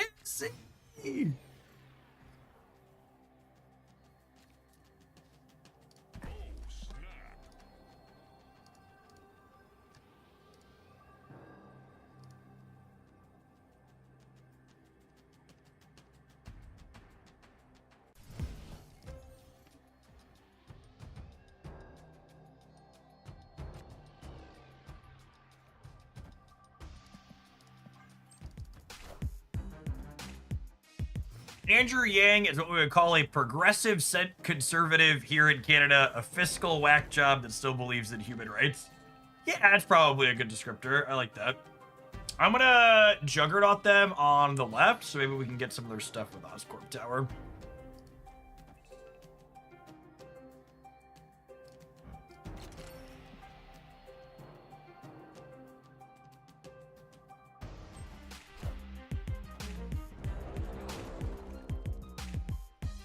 Alright, hit me, dealer. I'm gonna go out on a limb and guess that one was bad for them. Oh, this is the werewolf, and this is pulling the werewolf into the center. Called shot. Who am I? I'm the Juggernaut, rabbit.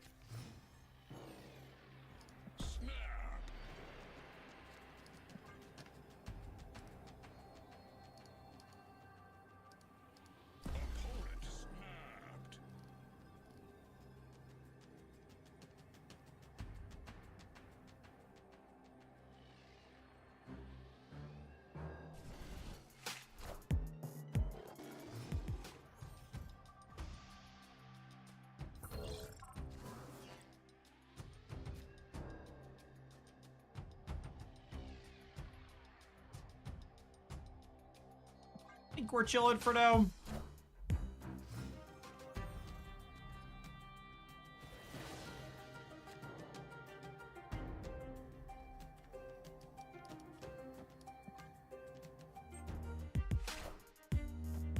Oh, you know what? Maybe I'm supposed to play these on the right. Or in the center, so they slide to the right, I mean.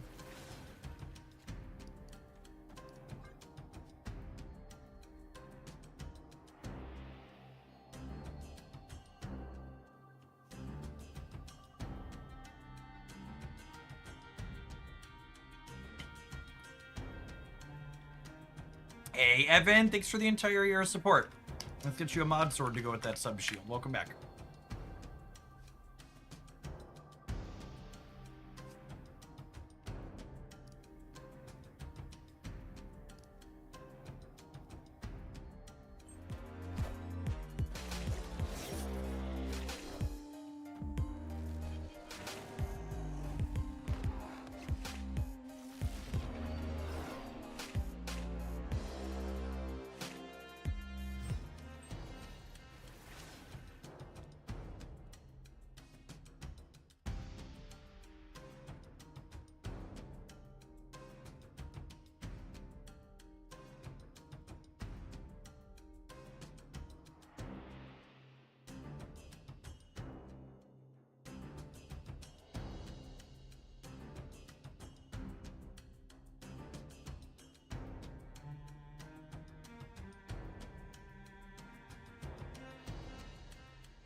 Hero Energy Moon Knight's kind of a treat.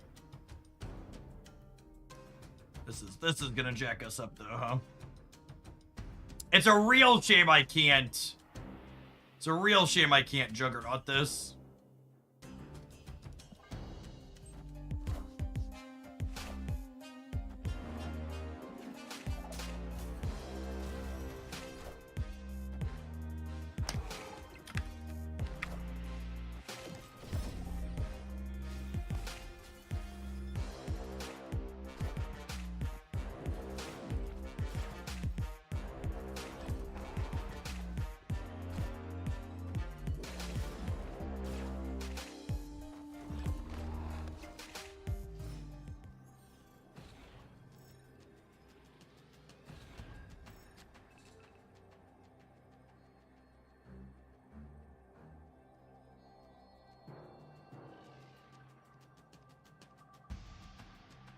Are we dead?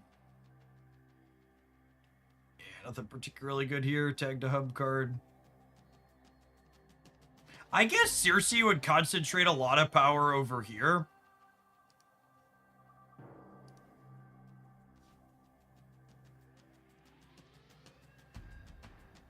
Not discarding anything so I don't get, Does this ever win the game?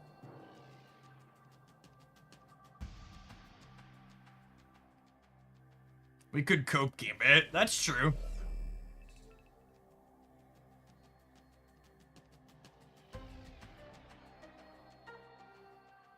Fine, screw it. Giddy up. Oh my goodness, that's way more cards than I was expecting them to play. I assume we're cooked. I assume this dog in center, like, with this, right? Or is anything left, baby?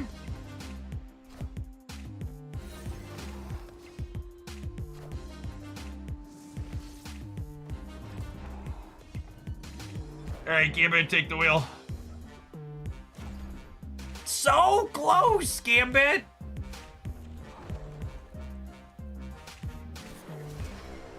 So close, and yet so far away.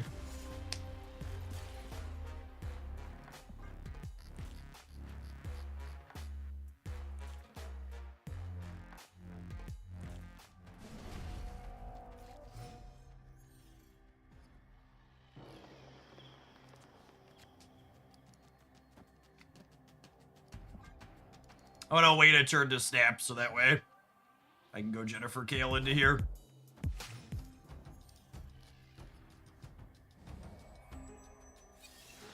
Man, Nothing makes me lose IQ points like reading comments in response to Marvel Snap Economy stuff. Holy. I ban more gamers on economy videos than I do fascists when we talk about how awful Trump is. It's genuinely impressive. Oh.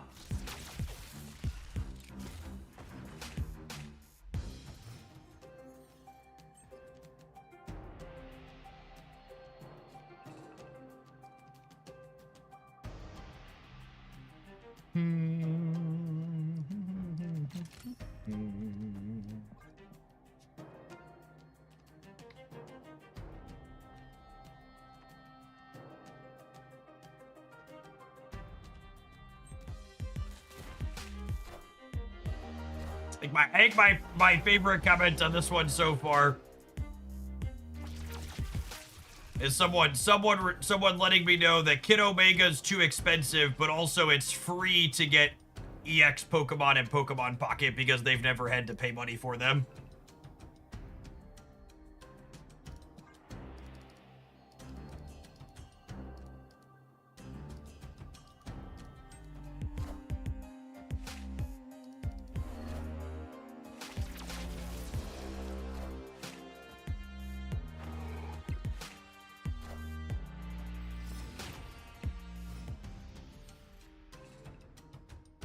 Oh, sweet! I can put Claw into Onslaught Citadel. Get some extra value out of it.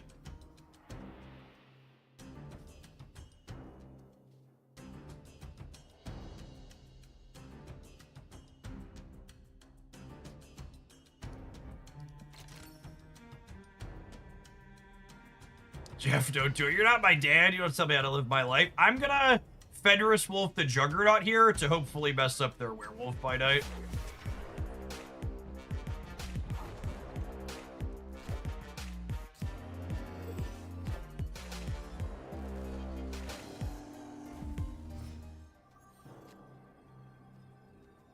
And then I'll do it again, I swear.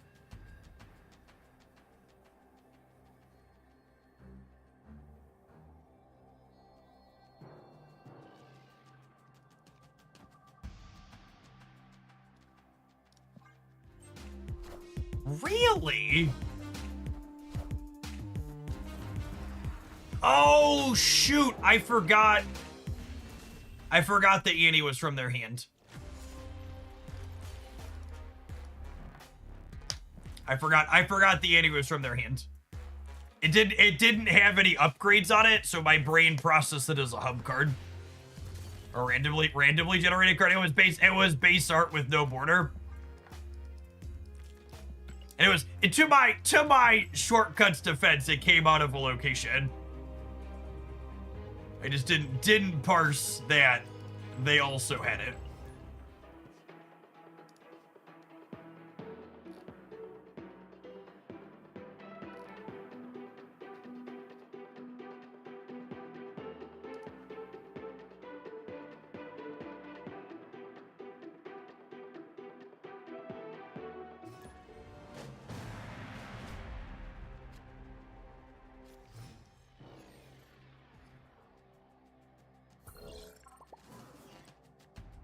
Opponent snapped. Snap.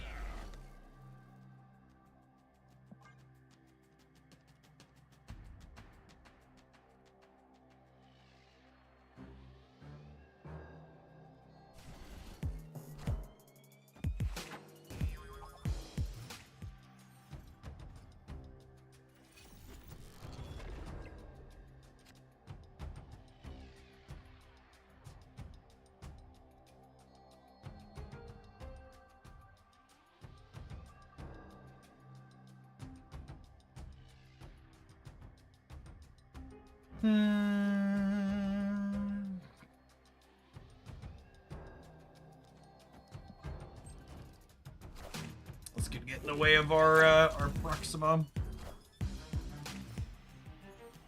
I think we flip the coin on the Moon Knight to start here. See how it goes.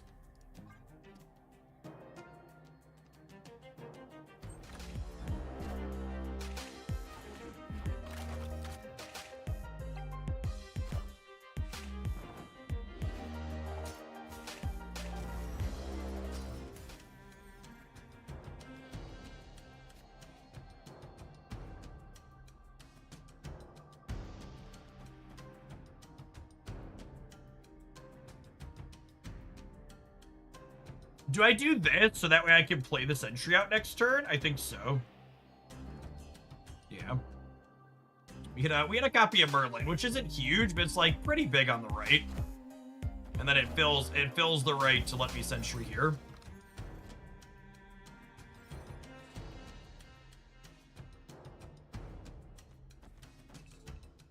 All right, and now we do this. We clear the ham and then we guardian the Sarah. That's just good. That's just good, clean living right there. A lovely lady she is.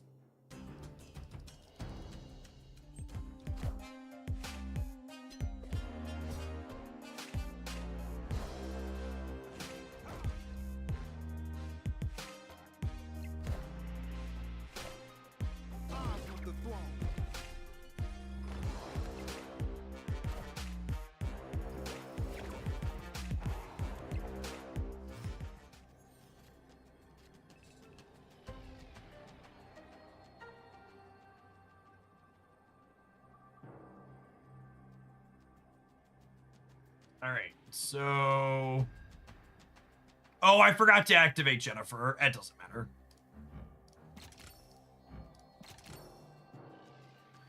-9 in the center is small enough to lose that? Yeah.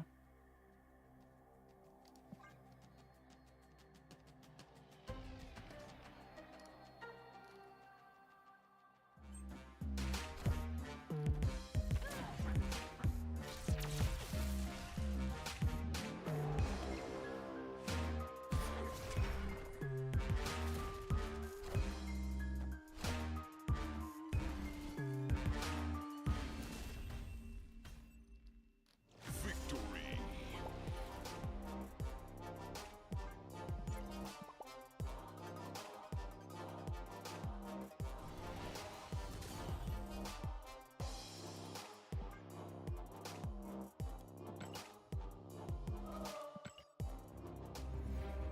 I think I'm splitting Kale for gold here.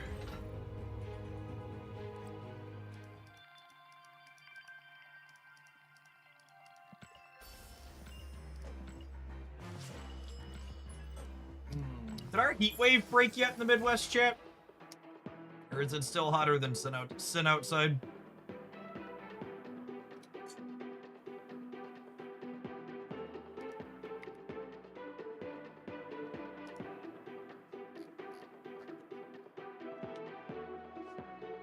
The Red Guardian Electro Wombo combo is very, very 1-2. Currently feels like the Devil's front porch.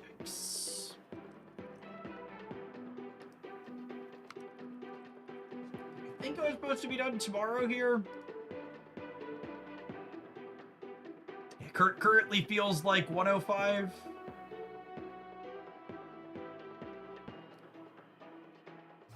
Oh no, gross. 92 tomorrow, 91 Wednesday, 93 Thursday.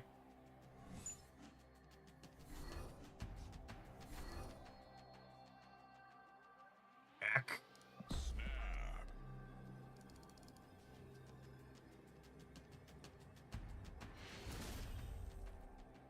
Victory.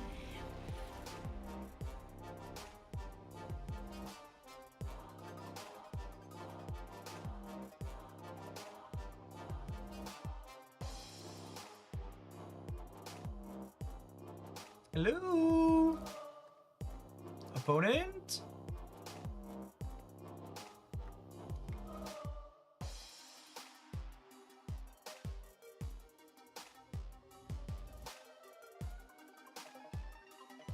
Tomorrow in my part of Greece, it'll be 38 degrees Celsius and I have to do field work. Can someone convert 38 degrees Celsius to freedom units for me?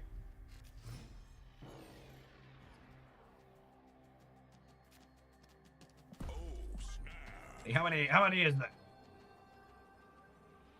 Hot as balls. Okay. I accept your conversion.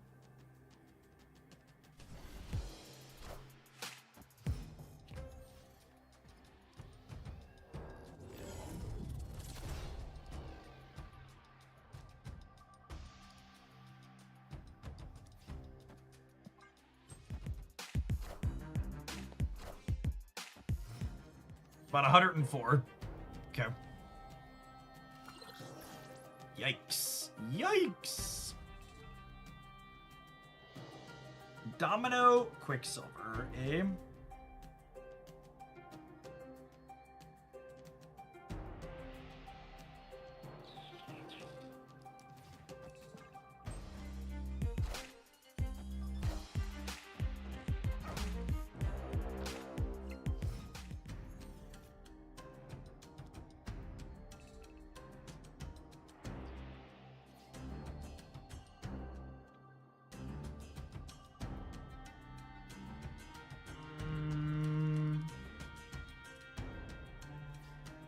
Do we want a Juggernaut? It could be okay, Juggernaut. Like, what do my turn sequence look like? I think I'm gonna be like Black Bolt on 5, Claw Stature on 6. So that means this turn should be Electra plus Jug.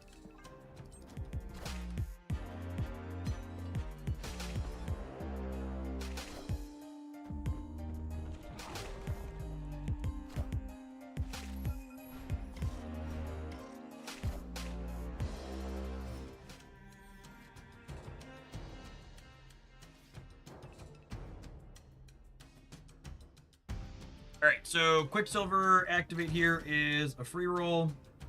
Oh, there's a Mobius in play. No, it's fine. We'll just go Claw Hydro Bomb. Like, everything worked out according to plan.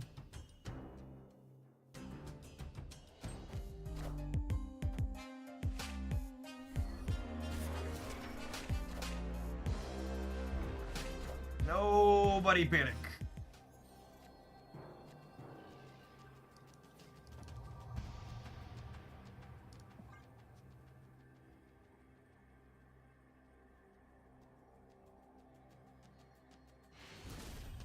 Hope Electra gets +1 point of power. So giving Electra +1 point of power is one of the more silly buffs, because you don't just want to make a generically good 1/3 with upside. She's not really a card you solve by just giving her more stats. 1/3s. 1/3s typically don't have upside Marble Snap.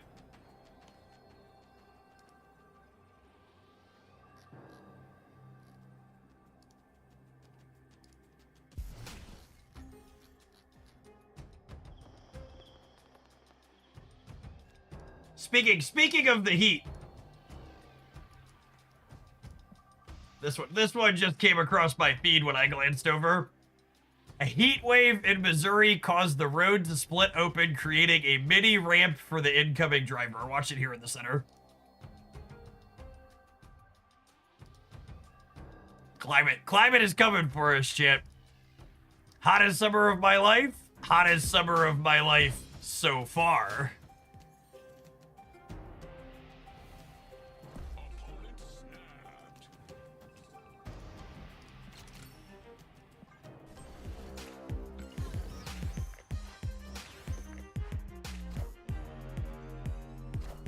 Got me.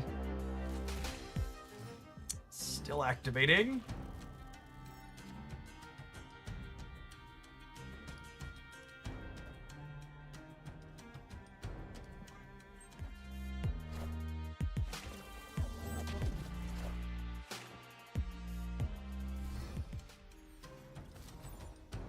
That's Satan banging on the ceiling, telling y'all to sort yourselves out.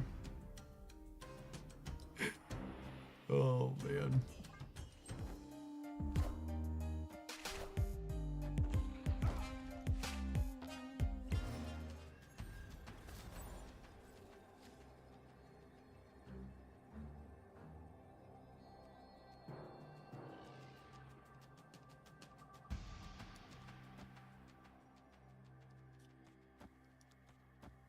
All right, I believe chat.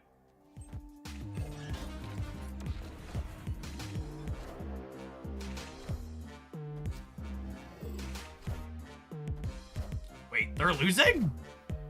I accept.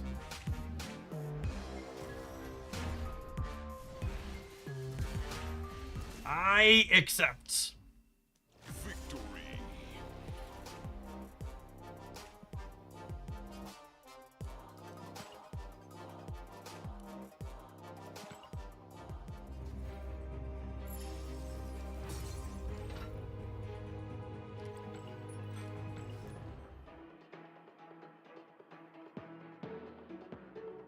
We're literally all of the frogs in the boiling pot of water, essentially.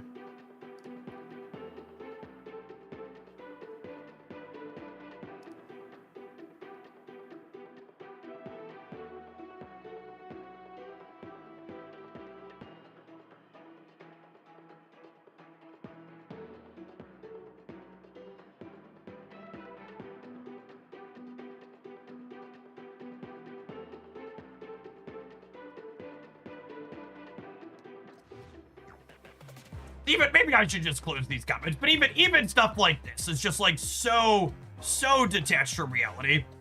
Gacha gaming is about companies changing out goodwill for a fast buck.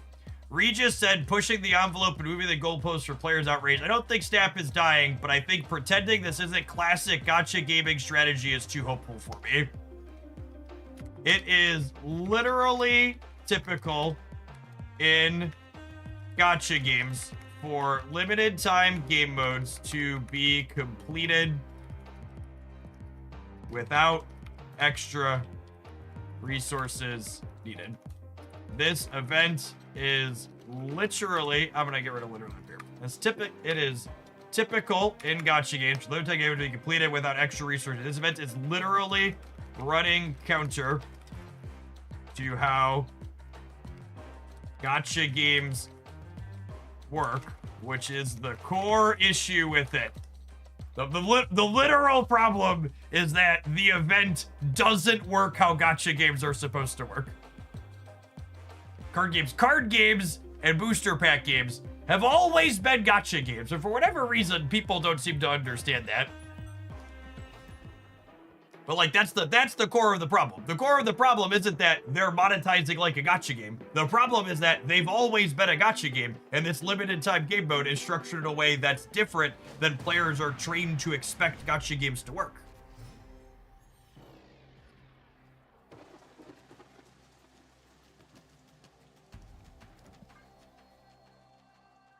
You're supposed to, the purpose of limited time game modes and events and things like Genshin Impact or Marvel Snap or any other loot box game is to get your players to build a habit to log in and play the game more. They're not supposed to take extra resources to finish.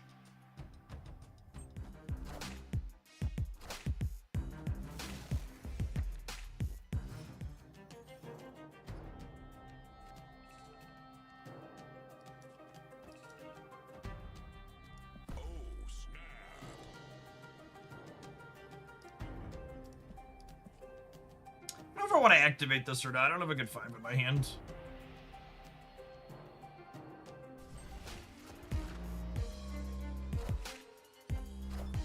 Living Tribunal's not amazing for our deck.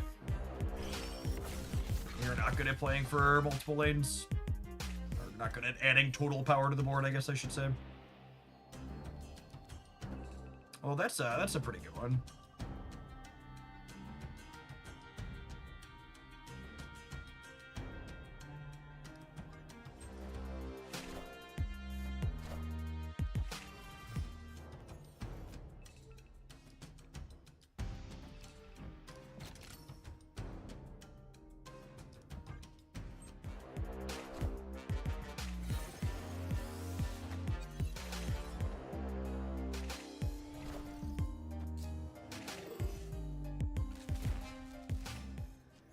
AFK Arena always ran them as grind for a month to get a free character at the end or pay up front. Yeah, that's the very typical model.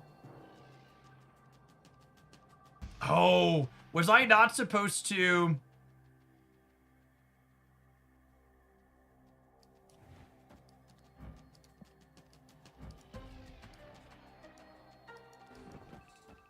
I was not supposed to play the claw. I should have played the claw here, so that way I could Moon Knight and then Fenris Wolf back whatever they discard.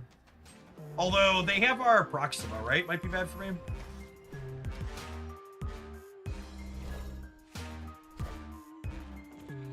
Give an opinion on the Kid Omega situation. Yeah, I actually have 2 separate videos.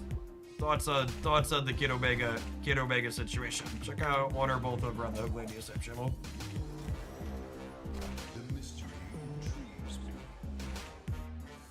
Are we good? We're good. Got him. Victory.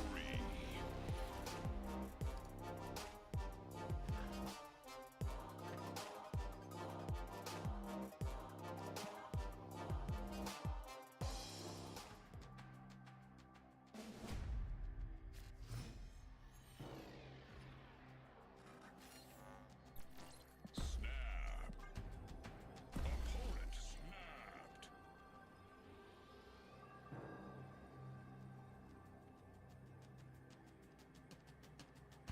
Ooh, they're finally snapping us back. That's exciting. That's exciting.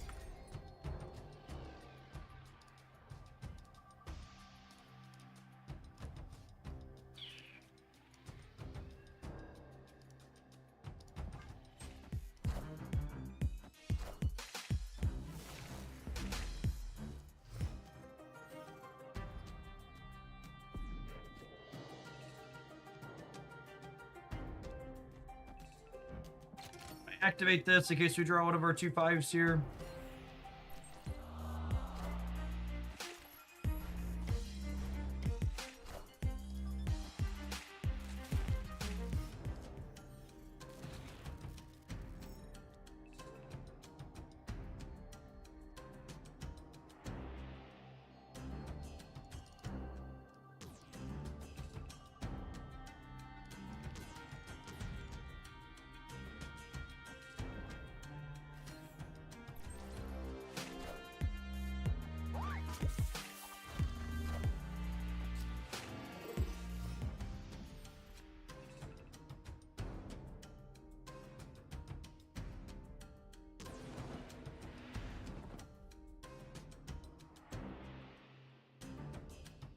Let's Moon Knight this turn, and then some combination of 1s and 3s in the last turn.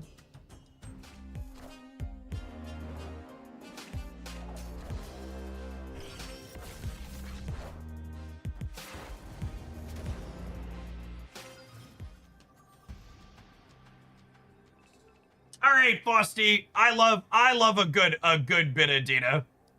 You're telling me I'm wrong, and you're saying not all gotcha games apply to me. But go find me. What's a good number? Go find me 2 fairly popular gotcha games where you can't regularly complete their limited time events without spending extra in-game currency or money. It's like, I'd bet significant amounts of money I've engaged with more gotcha style systems than you. So why don't you go find me some examples that make your point instead of making a shit faith slippery slope argument to me.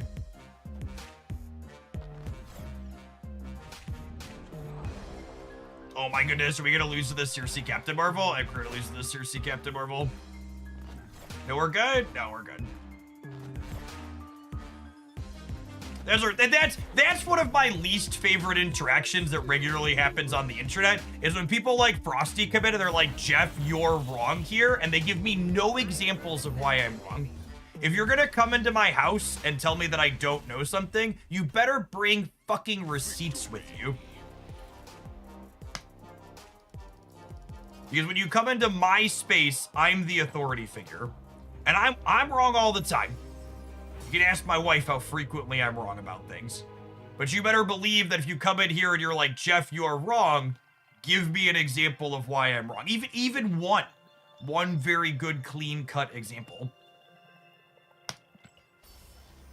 Don't just expect me to take you, random Twitch chatter, written in leet speak, as the truth, the light, and the word.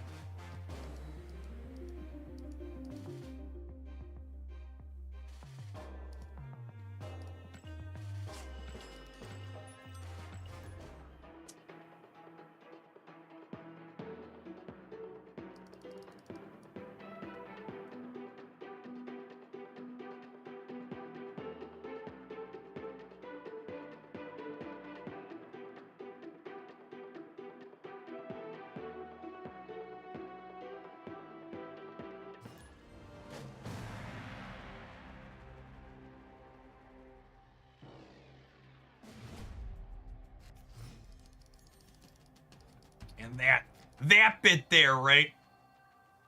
Or I'm like, if you want to tell me I'm wrong, you better bring receipts. People be like, Jeff always thinks he's right. It's just like, no. It's just, I'm confident about the things that I'm well informed on. So if you want to change my opinion on something, you better bring something that's compelling. Not just you're wrong, trust me, bro.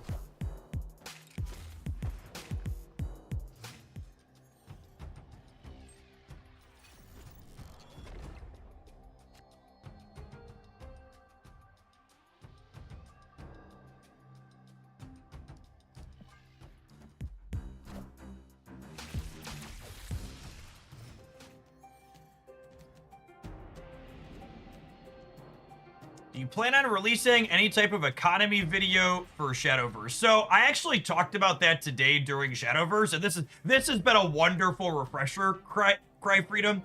But nothing makes me hate the Marvel Snap community more than talking about the economy, because of all of the people who make assertions that I don't know what I'm talking about when I spent a ton of fucking time putting in work to figure out what I'm talking about. So no, 0% absolutely. I'm going to be making no economy-related content for Shadowverse because I do not intend to spend a bunch of time to then have a bunch of people tell me that I'm wrong with no references. All it does is raise my blood pressure and make me annoyed. Spending a bunch of time to feel annoyed sounds like a hugely negative EV.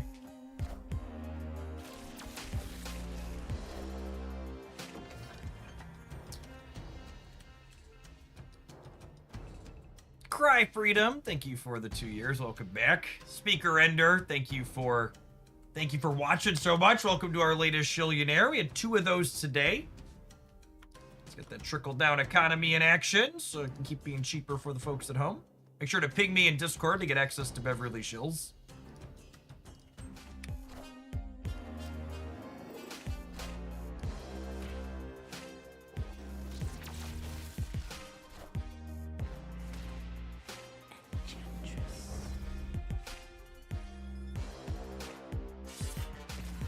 The number of times I've been Enchantress by cards that aren't Enchantress on Nightmare decks is too damn high.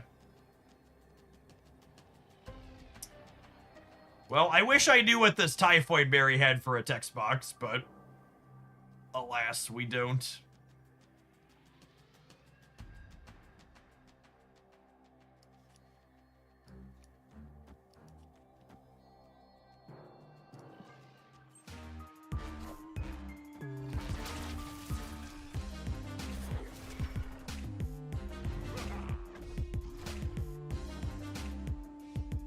Got him! Got him.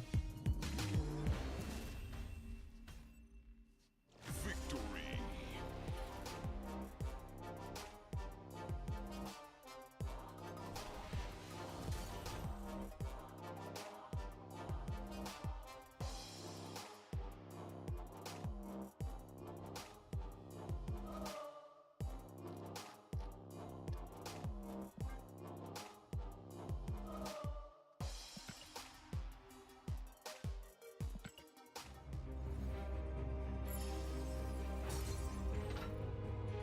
Sometimes I wonder how much money a game like Snap needs per month.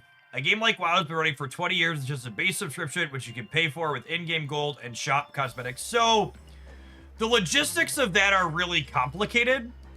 And part of it has to do with IP licensing, right? Like, Marvel Snap doesn't get to use the Marvel license out of the kindness of Disney's heart, right? And Blizzard makes their own IP. So we have no idea what Second Dinner has in both server and licensing costs, but I can't imagine licensing the Marvel IP is cheap.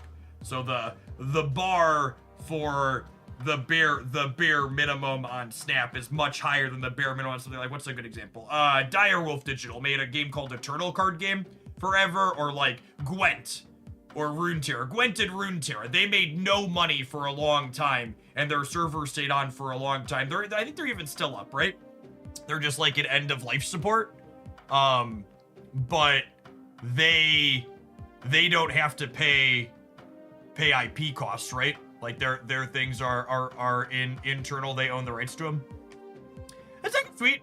Like, Stature, Black Bolt stuff is fun. The Fenris Wolf package is solid. Jennifer Kale felt like a really organic inclusion in here, letting us get to Claw and Black Bolt ahead of time, making playing 2/5s a little bit less cumbersome. Black Bolt on turn 4 in particular is very, very reasonable. It is 3:30 here in the Cornfields chat, which is about when I'm aiming to run to these days. We've been live for a little over 7 hours, so I think I'm gonna go ahead and call it an afternoon here. I appreciate everybody that hang out all the way through the end. Tomorrow we'll probably run a little bit later because Dormammu is releasing. He seems like a sweet builder on, but my plan is we'll do Shadowverse tomorrow morning. To start, I'm going to get things loaded up, but we're going to record an updated Series 4-5 tier list for Marvel Snap when we switch over, and then we'll have the new card release in the afternoon. Appreciate everybody, and I'll catch you on later.